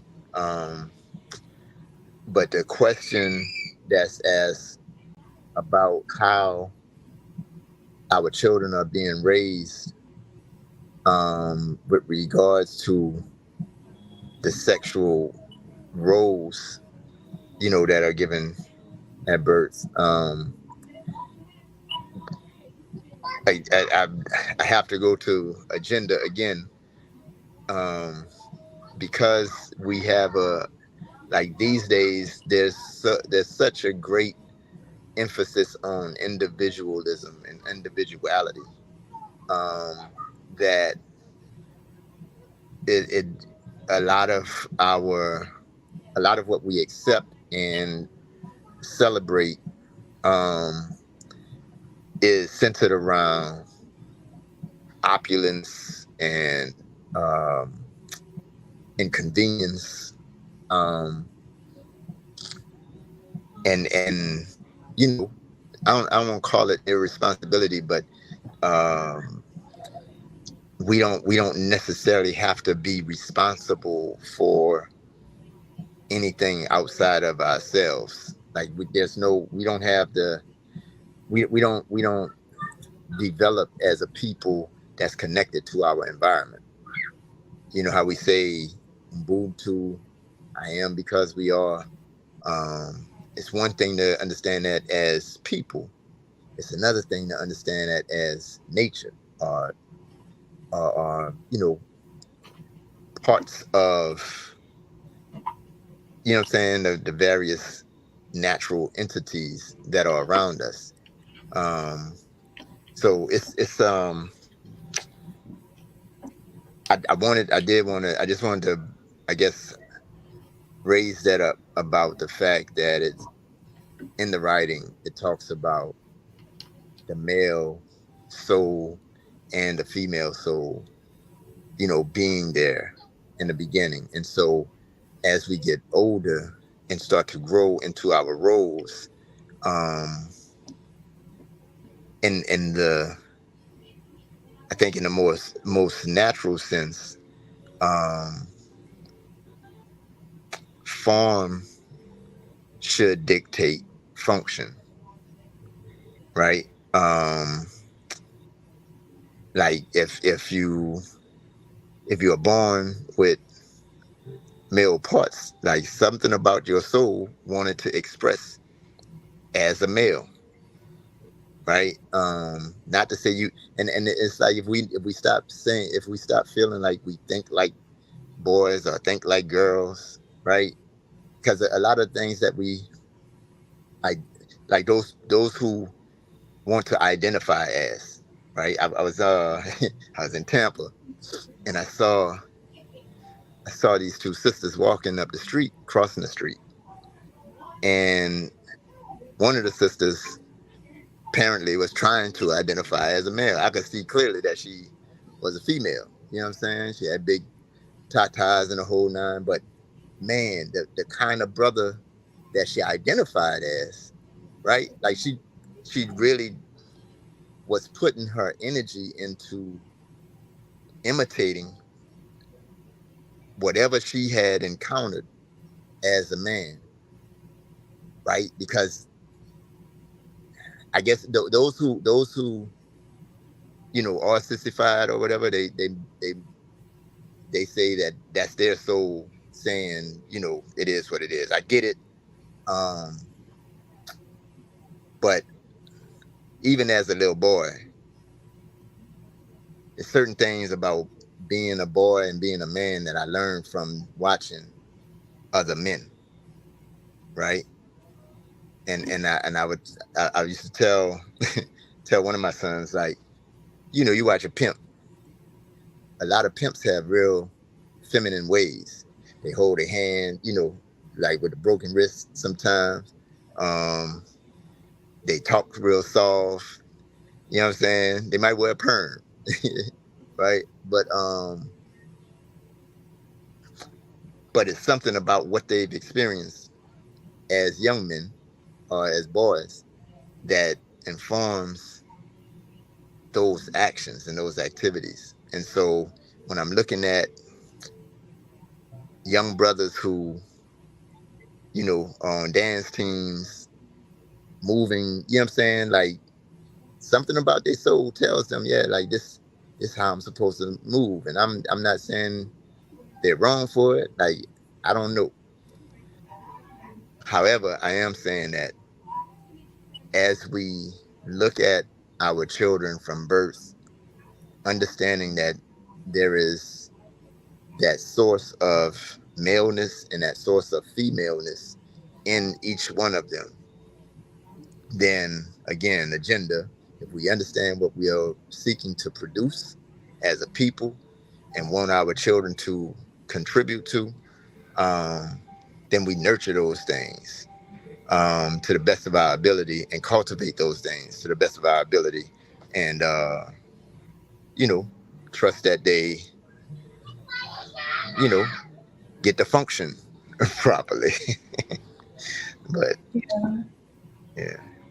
Yeah, I appreciate you listing that. It's interesting because before you joined the discussion, we had started talking about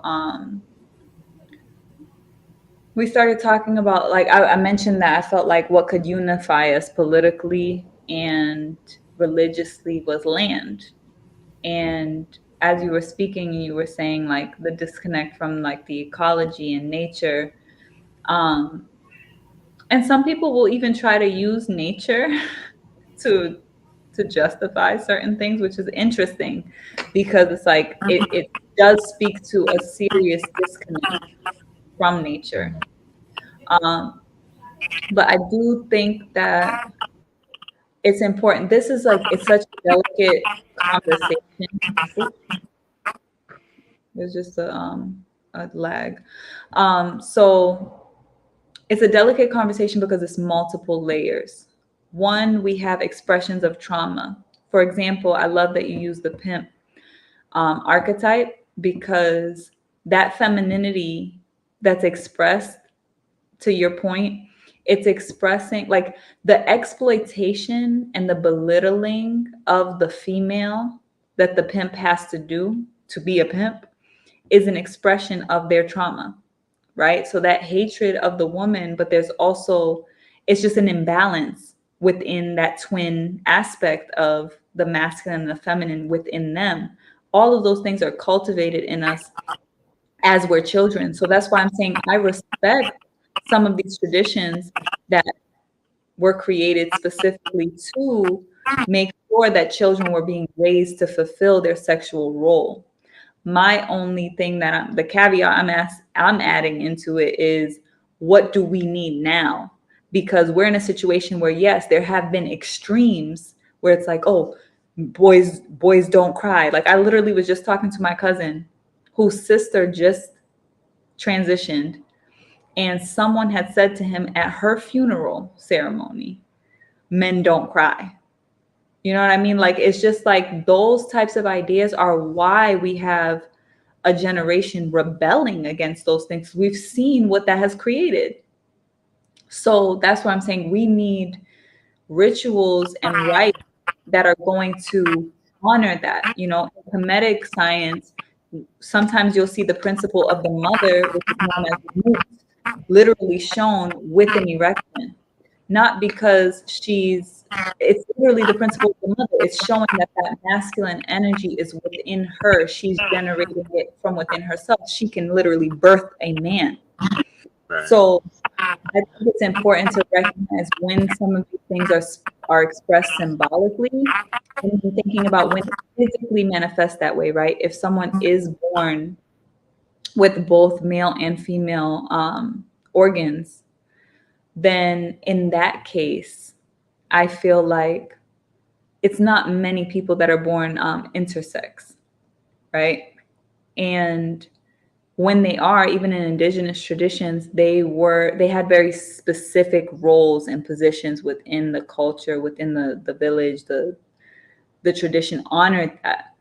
It wasn't something that was then dictating the whole populace, right, and the whole collective experience. So back to the point you were making about the collective responsibility, that's Right. very important for us to recognize. We're shifting back into that now. We're shifting into collective responsibility that also honors the individual, which is the energy of Hapi or Aquarius when we say we're in the age of Aquarius, right? So that progression of energy and that transition that we're experiencing is significant, because we can hold both aims. We can be collectively responsible and honor the individual experience at the same time. But we do need to have systems and rituals to support and to raise the children in knowing, yes, there are these two aspects, and this is how they can be expressed, not diminishing them or finding ways to make them opposed to one another. How do we teach them how to make these two aspects of themselves complementary the way that we had ancestrally? So we're on the reverse. I think it's very important for us to just remember it's inverted. So that means we have a different journey than we had in the in the context of like the current, because this was speaking on currently, I just think if we're looking at our ancient traditions, we were in a different time. So we just have to recognize like we need to be very present with where we are right now and what we need. And I feel like it naturally does progress us into the next question, which was, what are your honest opinions on same-sex relationships and involuntary celibacy? And I'm glad that both of those things are mentioned together, because the final piece that I wanted to mention, even in the previous question, is the reason why it's so delicate to me is not because it's controversial to speak on, because I'm not against anyone because of if they choose to be in a same-sex relationship or if they choose to be involuntarily celibate, it's not their choice, right? Because I feel that these are expressions, just like I'm not mad at a pimp either, to be real with you, right? Like, because they're expressions of trauma. So to me, as a healer, as a healing artist, my immediate position is, how do we heal this, right? And some people take offense to that because it's like, nothing's wrong with me. I don't need to heal. But the reality is, yes, there is an expression of an imbalance, and it is an expression that is now being vocalized by far too many individuals for us to ignore. There are many people who are sharing stories online about detransitioning and exactly what led to that. So we can't ignore those stories. They can't just be pushed to the margins, right? As the social justice movement loves to talk about marginalized people. It's like, why are you marginalizing the people within your ranks who are speaking out about their experience and saying, hey, I think we got it wrong. Like, this is not okay. So yeah, I think we just need to have a more like compassionate approach when we're talking about these things, because people are in a lot of pain. Like I can't get past that. Like we're in a lot of pain, and the easiest way for people to cope with that is to normalize the thing instead of facing it and really dealing with the trauma and the pain. Sometimes it's so deeply repressed and suppressed. Like, trauma deeply transforms the brain. It shrinks so many different parts of the brain that literally don't even allow some people to even retrieve certain memories. Like, it's not a simple thing. And then on top of that, we have all the biological factors to take into consideration: the chemical warfare, the fact that, like I always like to reference that study that happened with Syngenta, and how the chemicals that are being used as pesticides, herbicides, like they are affecting the body chemistry. And that's part of what we're talking about. When we talk about Kemet, we're talking about chemistry. Kemetic science is literally chemistry. It is the chemicals in the body. It is speaking to those dynamics. So when it's talking about this androgynous twin spirit, this energy, like it's talking about this dance that's happening with the chemicals in the body. So everyone's not going to grasp that and get that. But at the end of the day, even if we're using modern science, there is a reality to the fact that the foods, the hormones they're pumping into the meats, all of these things are affecting people's body chemistry. And their body chemistry is related to their emotional sensitivity, their desires. All of that is being manipulated. And then on top of that, we have the entertainment and all the programming, right? Like there's so many layers to the conversation. So I don't think it's one that can be handled lightly. And I think it's something that we'll have a deeper conversation in. And I think it would be best to do that with a text that I feel like can actually grapple with more layers. So those are my thoughts on it. Involuntary celibacy, I didn't speak on, but I'll let you guys go ahead and express your thoughts. But I got a question about what involuntary celibacy is. It just sounds like you can't get none. So I don't know. Yeah. That's what it is. You just can't, or Yeah, nobody wants. it's actually like it's a big deal. I'm just gonna put you on mute because I'm getting some feedback, but you can turn it on when you're ready to speak. So yeah, it's what's known in short as the incel movement. Involuntarily celibate or celibacy is really a big, and the original question that we had was, is it a real issue or is it just a perceived issue? And the reality is there are a lot of people, especially in the younger generations coming up, that are not socializing and they're not connecting physically. Like there's all these studies that are coming out basically talking about how, like, even though people are identifying so much sexually, they're not actually having sex. And some of that is because they can't. A lot of that is because of porn addiction, all the different ways that their dopamine, and like, again, coming back to body chemistry, their body chemistry is all messed up. And they can't maintain or socially engage with people in a way that can facilitate them, having sexual relationships. So that's why it's involuntary. It's not necessarily what they want, but yeah, that's my best take on it. All right, that's cool. That's what I was trying to figure out. Like, damn, that don't sound like you trying to do it. I mean, Anyway,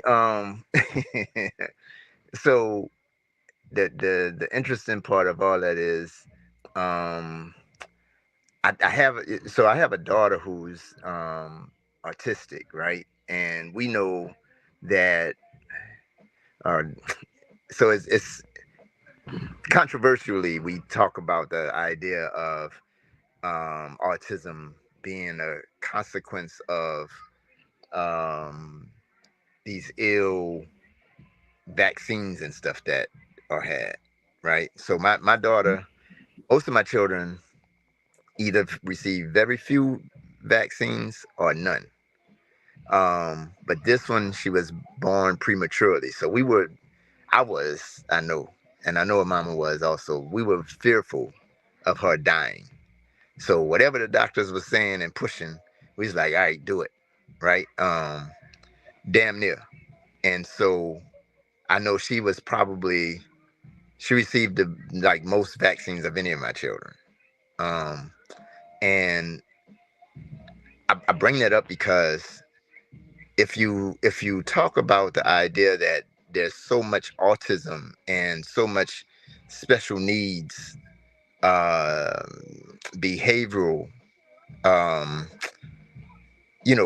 delays in people these days, um, and talk about the idea that, that's likely an intentional thing, some chemical intention, like chemical warfare, chemical biological warfare is real. Everybody don't want to accept it or agree to it or whatever, but because you go into the conspiracy theory. But let's say, for the sake of argument, like there's a lot of people who are willing to accept that, yeah, these special needs, you know, people have had a lot of chemicals, introduced to them that causes their developmental delays. Um, but when you bring up the fact that um, that could also be the case for the sissy community, right? Um, that, like, Tyrone Hayes did his study where the frogs literally would, like, their whole sex were changing. They're physically, right. They turn from a bullfrog to a female toad, and vice versa even, right. You know, and when you bring that up, then the argument is that, no, this is my choice. I wasn't affected that way, because you know what I'm saying. We don't want to believe. Most of us don't want to believe that we have been hoodwinked or bamboozled, right? Like when you caught up on some foolishness, you know that's one of the last things you want to do. Your shame or your Yeah. embarrassment, Especially right?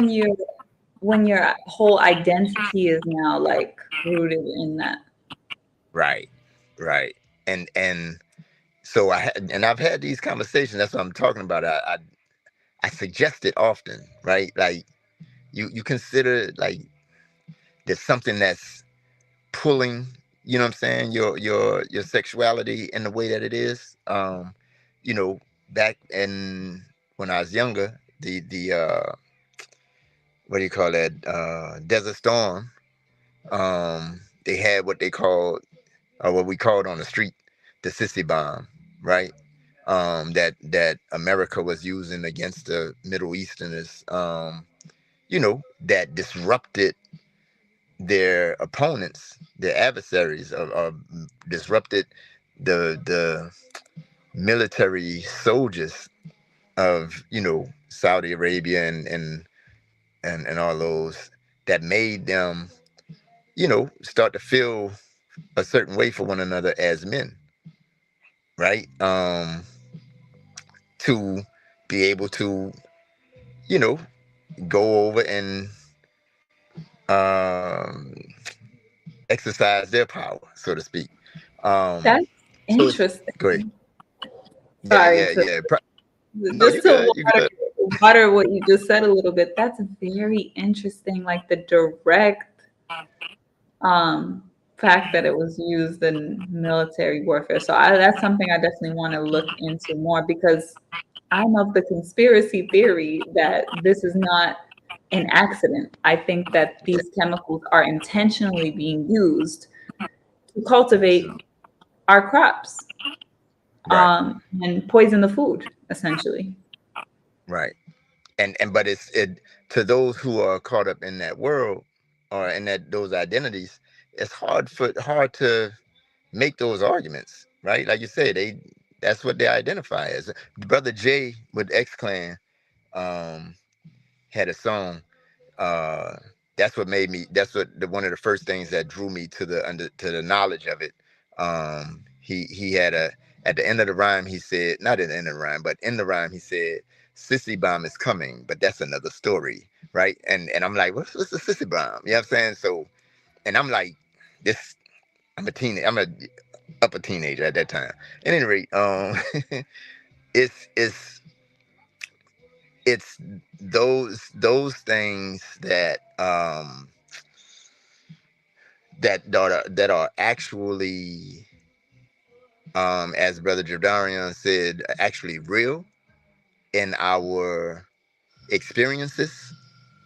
Like, we are engaging in chemicals, like so much so, like even the nanoplastics and like so many different things that are like influencing our hormones and our, you know, biological chemistry, you know.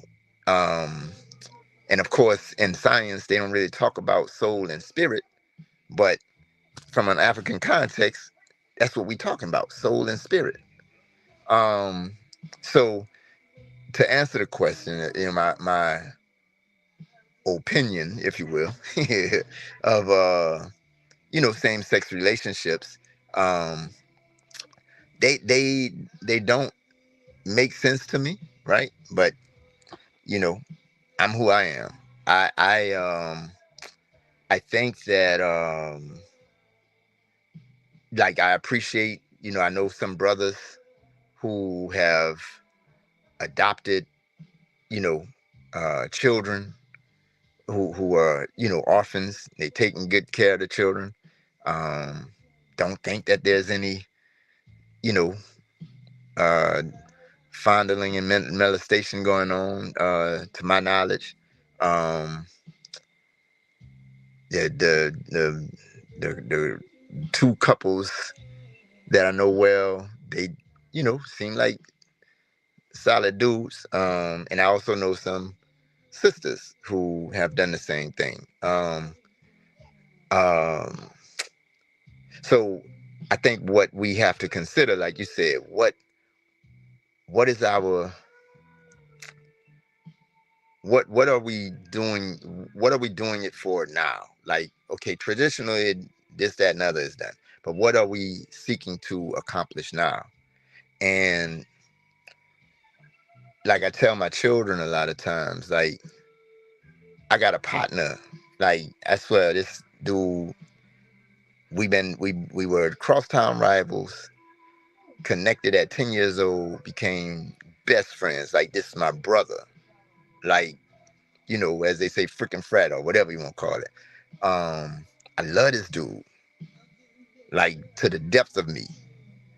And there's nothing though that ever makes me want to be sexually involved with him.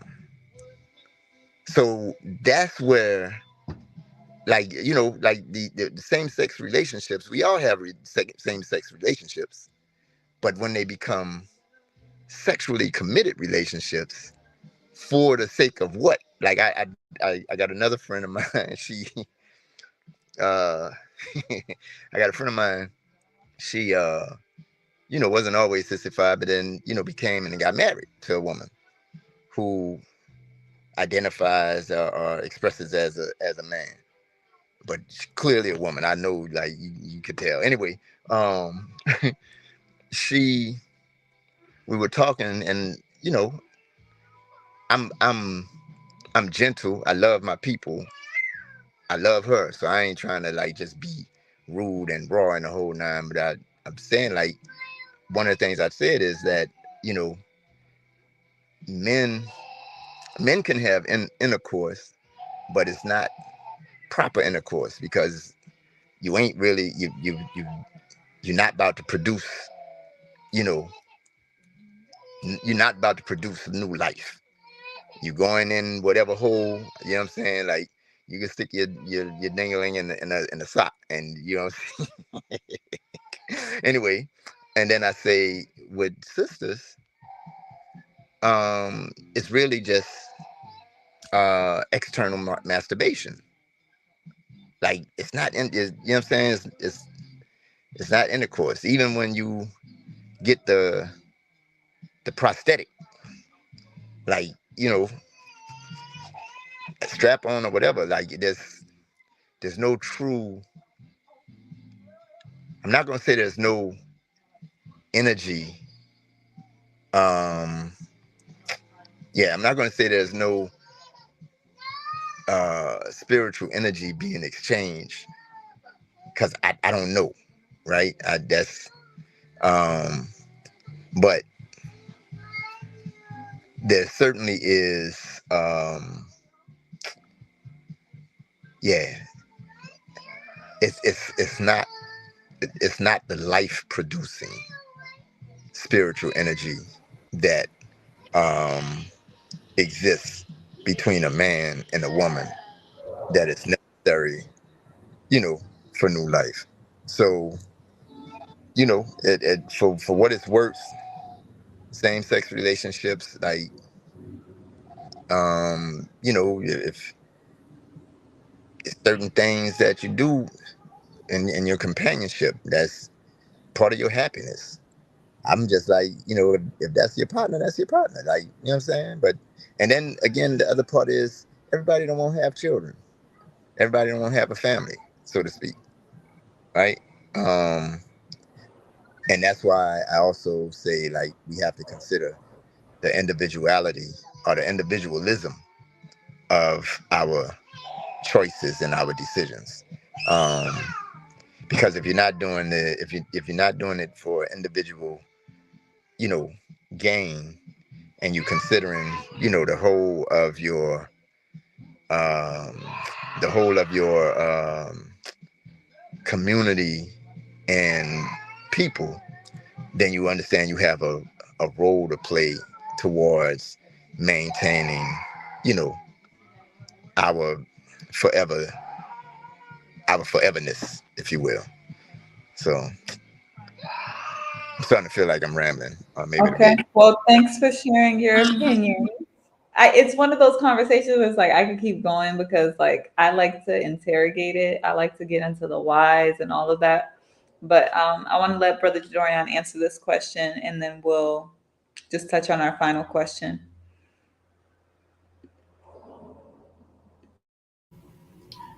Yeah, absolutely. I think the both of you together have done a thorough job as far as speaking on same-sex relationships. So I'm gonna just speak on involuntary celibacy a little bit here. Now, I think there needs to be more research into that, more reading into that involuntary celibacy.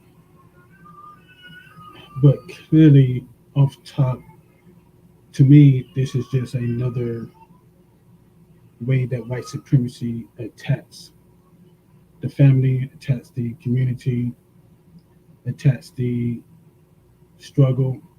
It's just another way that white supremacy expresses itself in the stratification and the evolving or de-evolution of our community. Neff mentioned things like poor addition.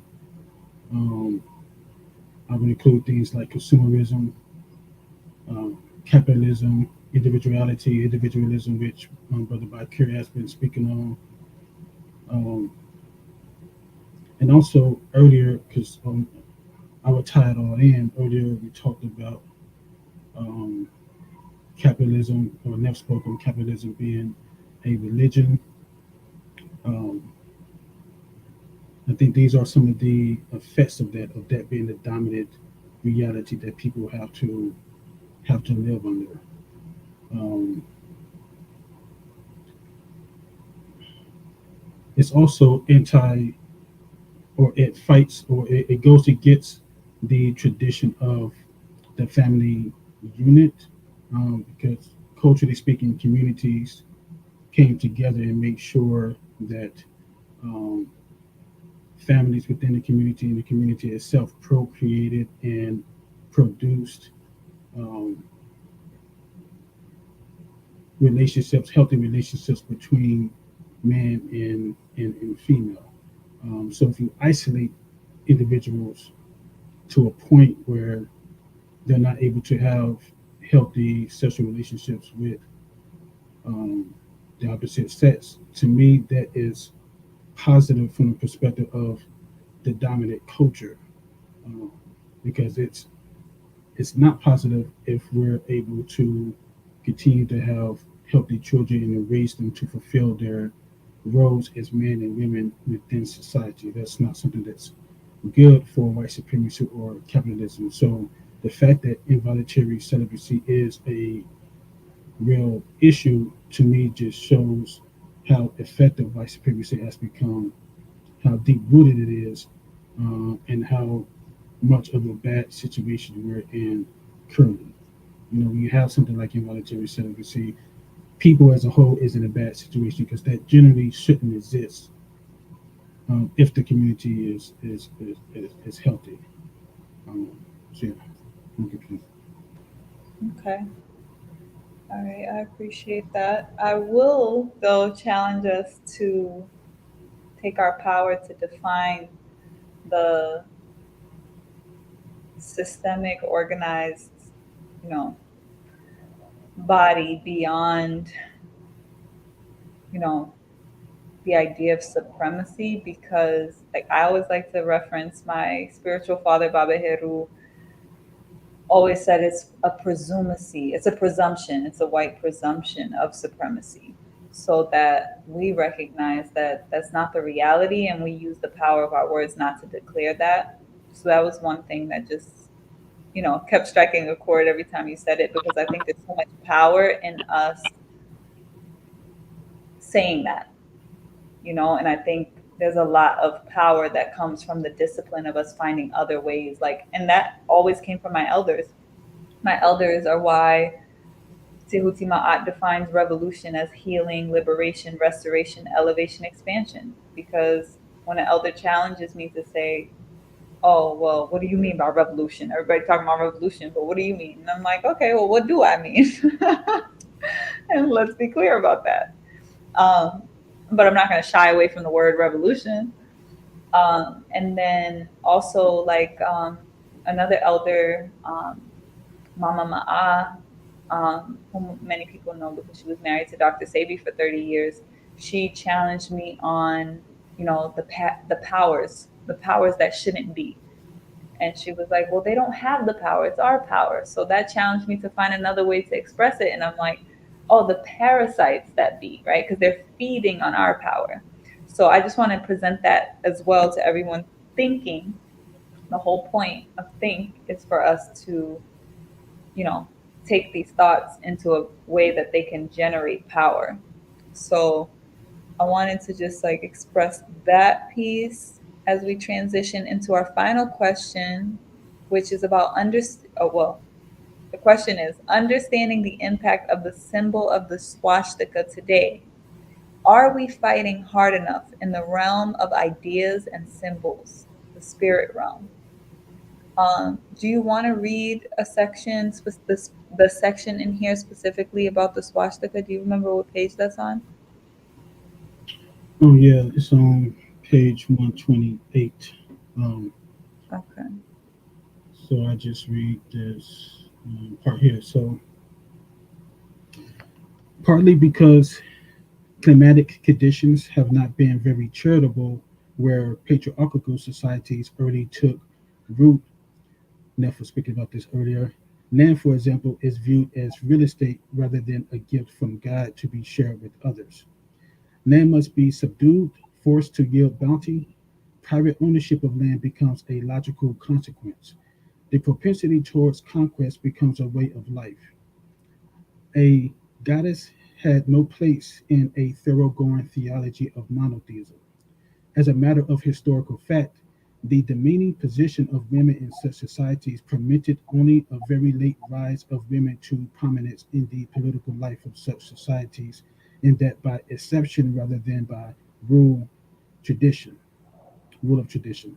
The very act of setting up territorial boundaries as contrasted with respecting the aura of other peoples and other forms of life fragments rather than unites people. And where we have witnessed African policymakers buying into the territorial boundaries put in place by Europeans before and following the Berlin Scramble of Africa, great indeed has been the consequences of disunity in political economic fragmentation. And even the patriarchal societies which have carried the logical or the logic of exclusion or exclusiveness to its fullest limits, the one and only God the Father, such societies are experiencing an acceleration of fragmentation from within. Compare the African swastika with the German swastika. One fits within the circle of unity, while the other fragments the oneness of the circle.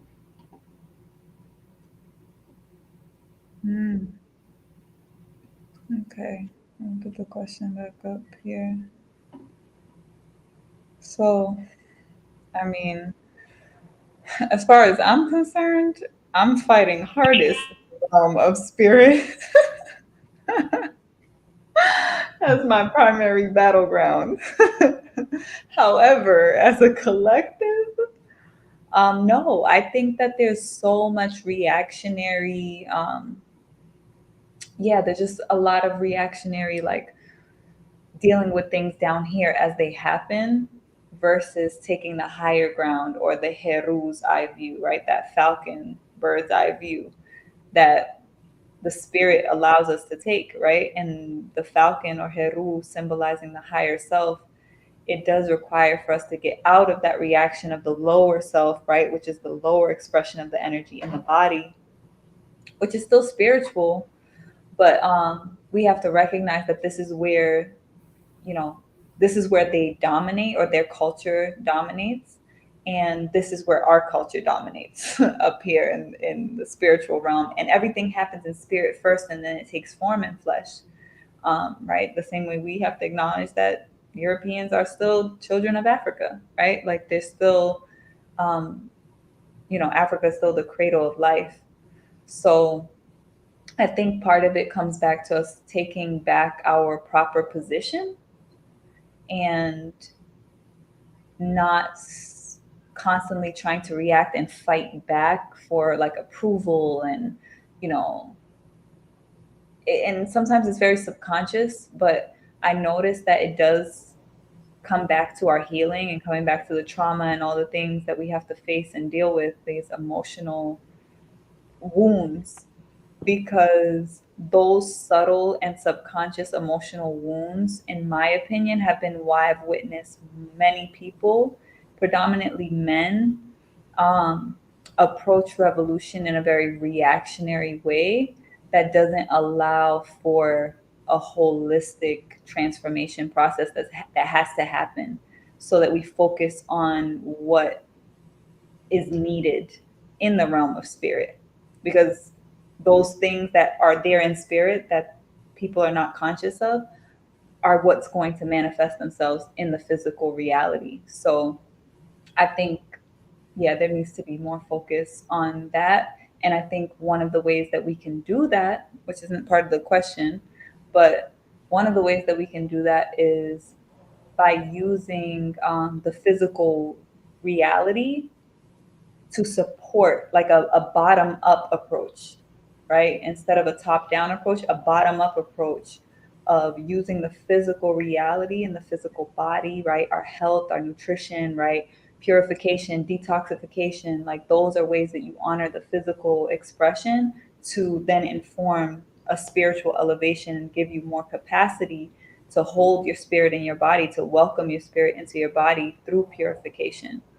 Um, and then to me, yeah, that speaks to symbols directly, because if we're dealing in the realm of spirit primarily, then we'll see how everything is symbolic, and that's the language of Neter. That's the nature. That's the language of the divine, is through symbol. But it requires presence. It requires stillness. It requires even just slowness, to be able to process, because symbols, they speak to a very deep and primal aspect of the mind and the brain and the nervous system that literally has visceral, like physical impact on our bodies. So, yeah, that's my answer. So I think that it's a lovely question.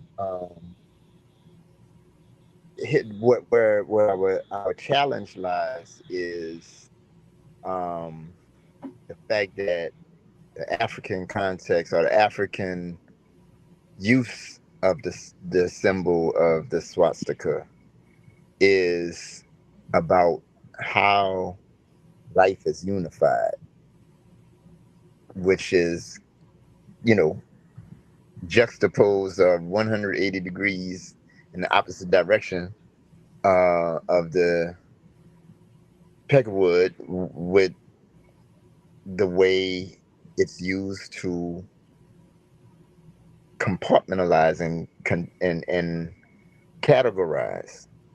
So, and I just had this conversation, I swear. So we like people who uh express namaste and this sense of nirvana and enlightenment, and you know I'm a new being kind of thing. um Often say I'm a spirit having a human experience. I'm like, I got you, yeah. um but that's usually spoken from like a very haughty place, right? I mean, it's humble in a sense of in one sense, like it's well meaning, I think, but it's a haughty place, in totality, because what we say again as African people, it took me some time to understand that even the rocks have a soul, right? The most inanimate objects that we encounter and engage have some form of spirit, um, because they vibrate, and they exist because of that vibration. They exist because of the number of atoms and molecules and things that hold space to make them be. And so I'm every pro-black African centric organization, damn near every, if not every, I'm gonna say damn near every organization that I've been involved with, we always come to a point where we having these arguments about priority, right? What one of my comrades, his I was always talking about getting some land and putting people on the land. He was like, well, we need to get the people first. All right, get the people then. I'm just saying both of them need to be done, right? Which one is done first? I don't know if that is as much as important as we want it to be, right? And so even now, we looking for balance. We looking for my art as a people, as an African people, and as a man. I'm really, yeah. I want to actualize some physical shit. I want a nation. I've been a member of the Nation of Islam from the age where I got that message to the black man at 12. I think I started processing as FOI at 15. And I get real aggravated. I love my brothers and sisters that I've soldiered with and come up with, and even those who there now. I'm not in there anymore, right? Um, but I get aggravated. Like we call ourselves a nation. We ain't got no land, right? The Republic of New Africa. We got provisional government, president, vice president, treasurer, like all of the. We got a whole constitution, and supposed to have some constituents that vote every so often, and we ain't got no land.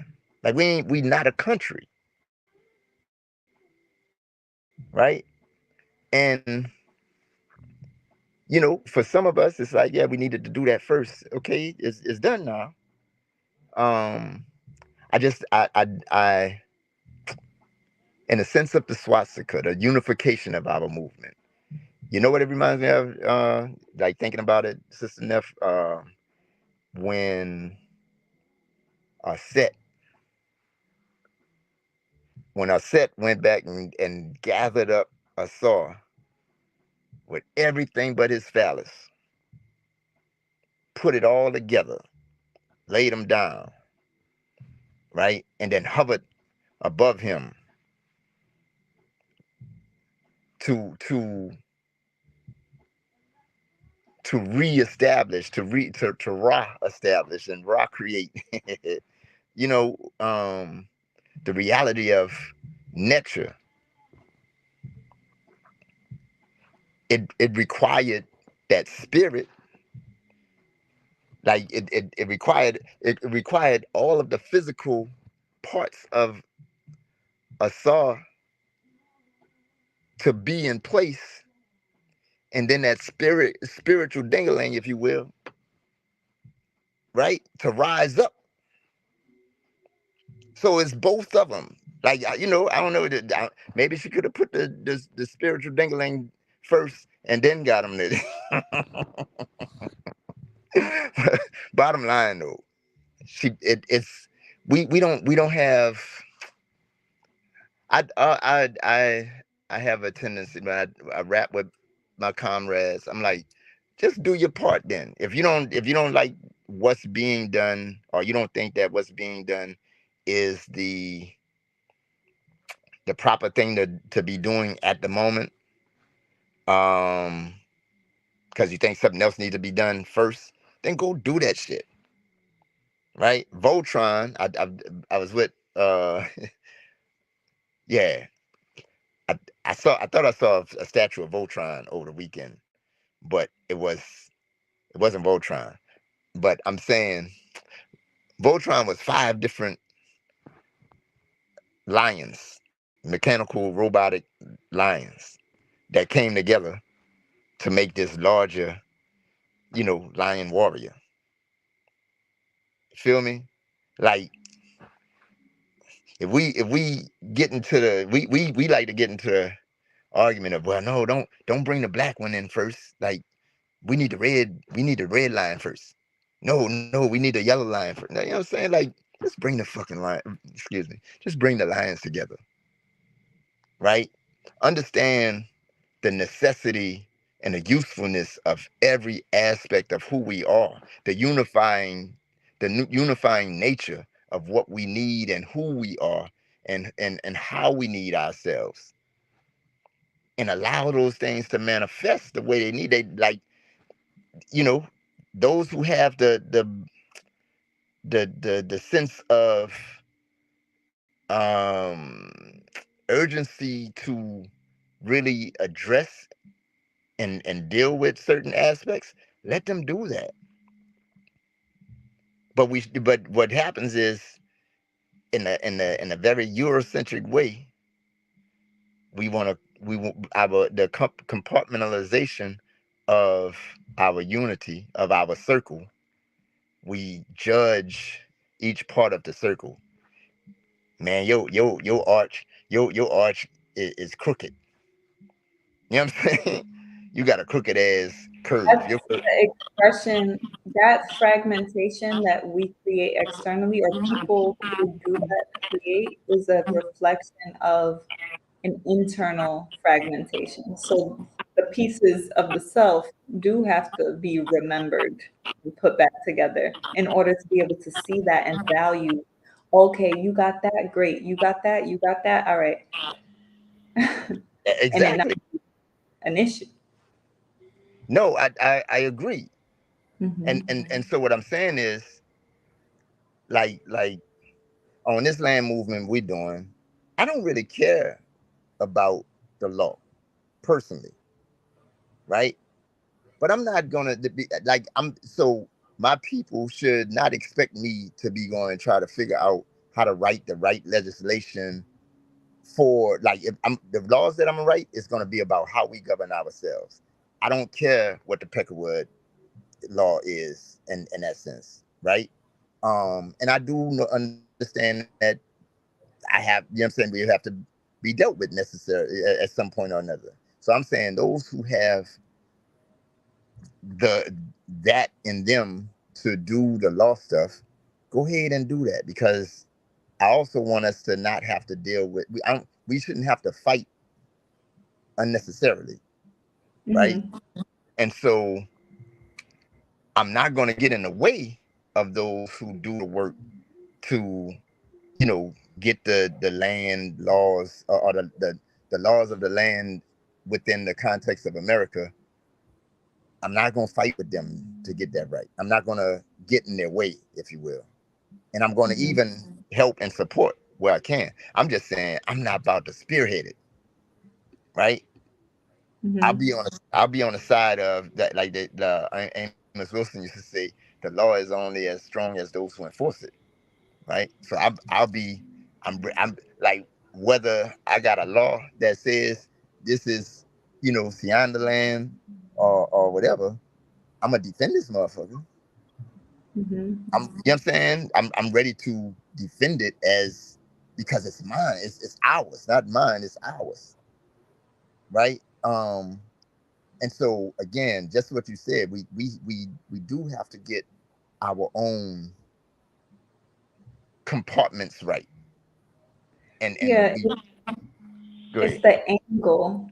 Like to bring it back to the swastika, it's the angle. One Mm, side is looking at the angle to bring unity, and the other side is looking at the angle to create separation. right. And that's why I wanted to share because you mentioned us and Asar, but I was thinking about the symbol of Nut and Geb, the night or the heavens and the earth. Yeah. So I wanted to show that on the screen because there's a paradoxical relationship with the energy that's in the center. So these principles are just speaking to particular energies. And Geb being the masculine representing the physical and Nut representing the cosmic or the spiritual, you can look at Shu in the center, Hmm. lifting the womb and the breast up Yep. as as the father or the son, Hmm. because Shu and Tefnut had a paradoxical relationship to Nut and Geb. Sometimes they were depicted as the mother and father, sometimes they were depicted as the children. And that's because it was speaking to this paradox in existence, which is, does the atmosphere separate the heavens and the earth, or does the atmosphere connect the heavens and the earth? And the reality is both. So when you were speaking, it made me think about neuroplasticity because the same way trauma changes the brain, we know that the brain has the ability to change. So that means we can also use that change as hope for healing the brain or extending and expanding the capacity of the brain and our nervous system in general. So I think that's a good, healthy way to look at the paradoxical relationship and to think about the swastika. Like the reality is these things are neutral, right? Like that's ma'at. Ma'at is the neutrality of it. So it's like, where do you want to take it? You're going to put more weight on one side of the scale, then you tip it. It's not going to be level, but it's neutral in the sense that yeah, the symbol is what it is, but it's also what you make it. No, I could dig it. Is calibration. Yeah, there's a I want Brother Jadorian to touch on, and so we can close out with this question on the swastika. But it's interesting because I just saw this comment. Every U.S. state house major court displays the fascia symbol. Let that sink in. And then I just saw the hashtag, so I saw it. It's a Roman symbol of power and authority, fascism. I Hmm. wasn't aware of that. So thanks for sharing.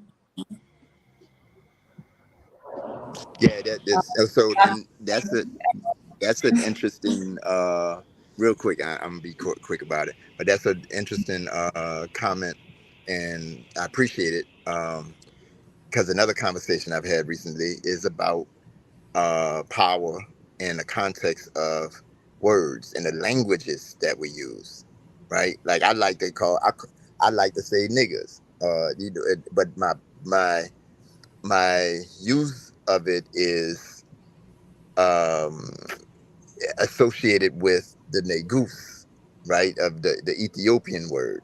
Um, and I've been doing it for a long time, so it's just my way of doing what I do. And then they got the nega, which is part of the Asian spiritual entities or whatever. But it's funny because if if we talk about a swastika amongst Africans who are familiar with the African use of the swastika, right?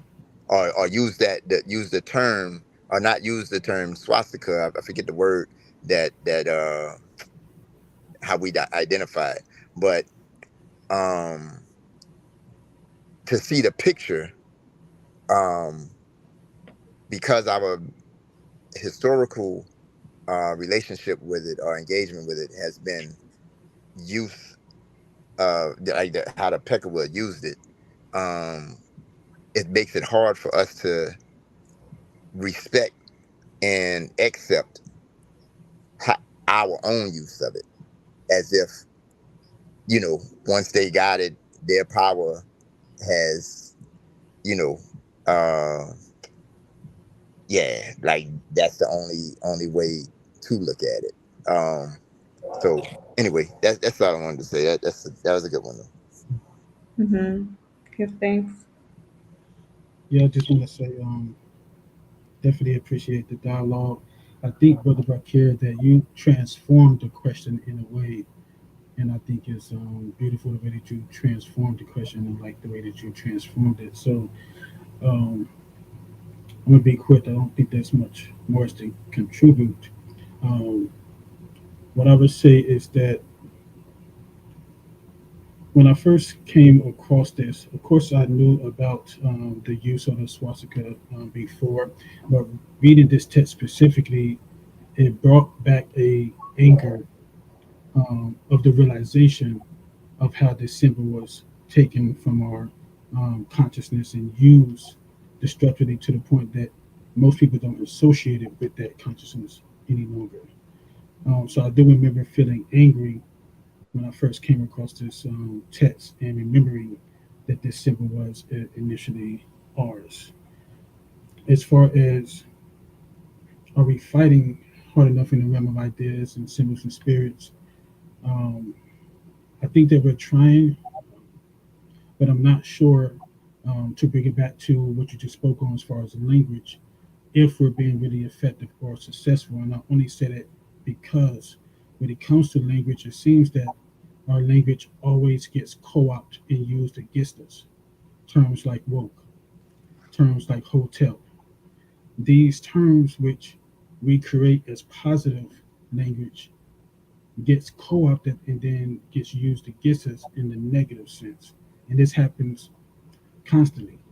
Um, and I sometimes try to point that out, or I try to, because you see a lot of black people who are well meaning or purportedly educated or intelligent using a lot of these terms that we created or original African terms and use them in these negative ways perpetually. And I try to point that out and sometimes get into discussions when I won't say aggressive about it, but I'm just like, hotep is a positive term. If you're not going to respect the language, step off. I get to that point when I'm like, you're not respecting our language, the way that you're using it. So I don't think that we are as effective as we can be, because this is just a continuous cycle. This constantly happens where our language gets co-opted, and I think that the swastika is a perfect example of that.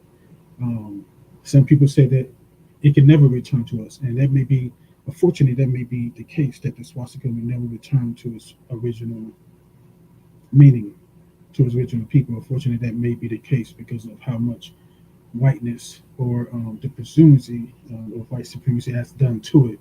Um, so I would say, generally, I think we are trying to fight hard um, in certain places, especially politically.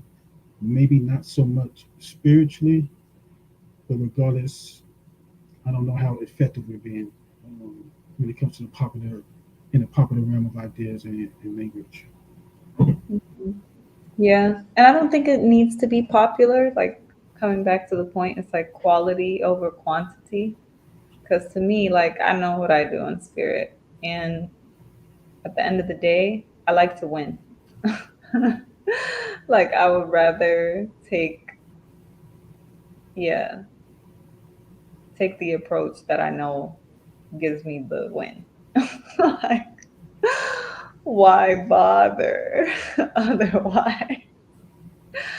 And I think it's just something that we need to like, I guess, gain respect for. But it's also not a realm and a space that I think everyone is meant to be playing in.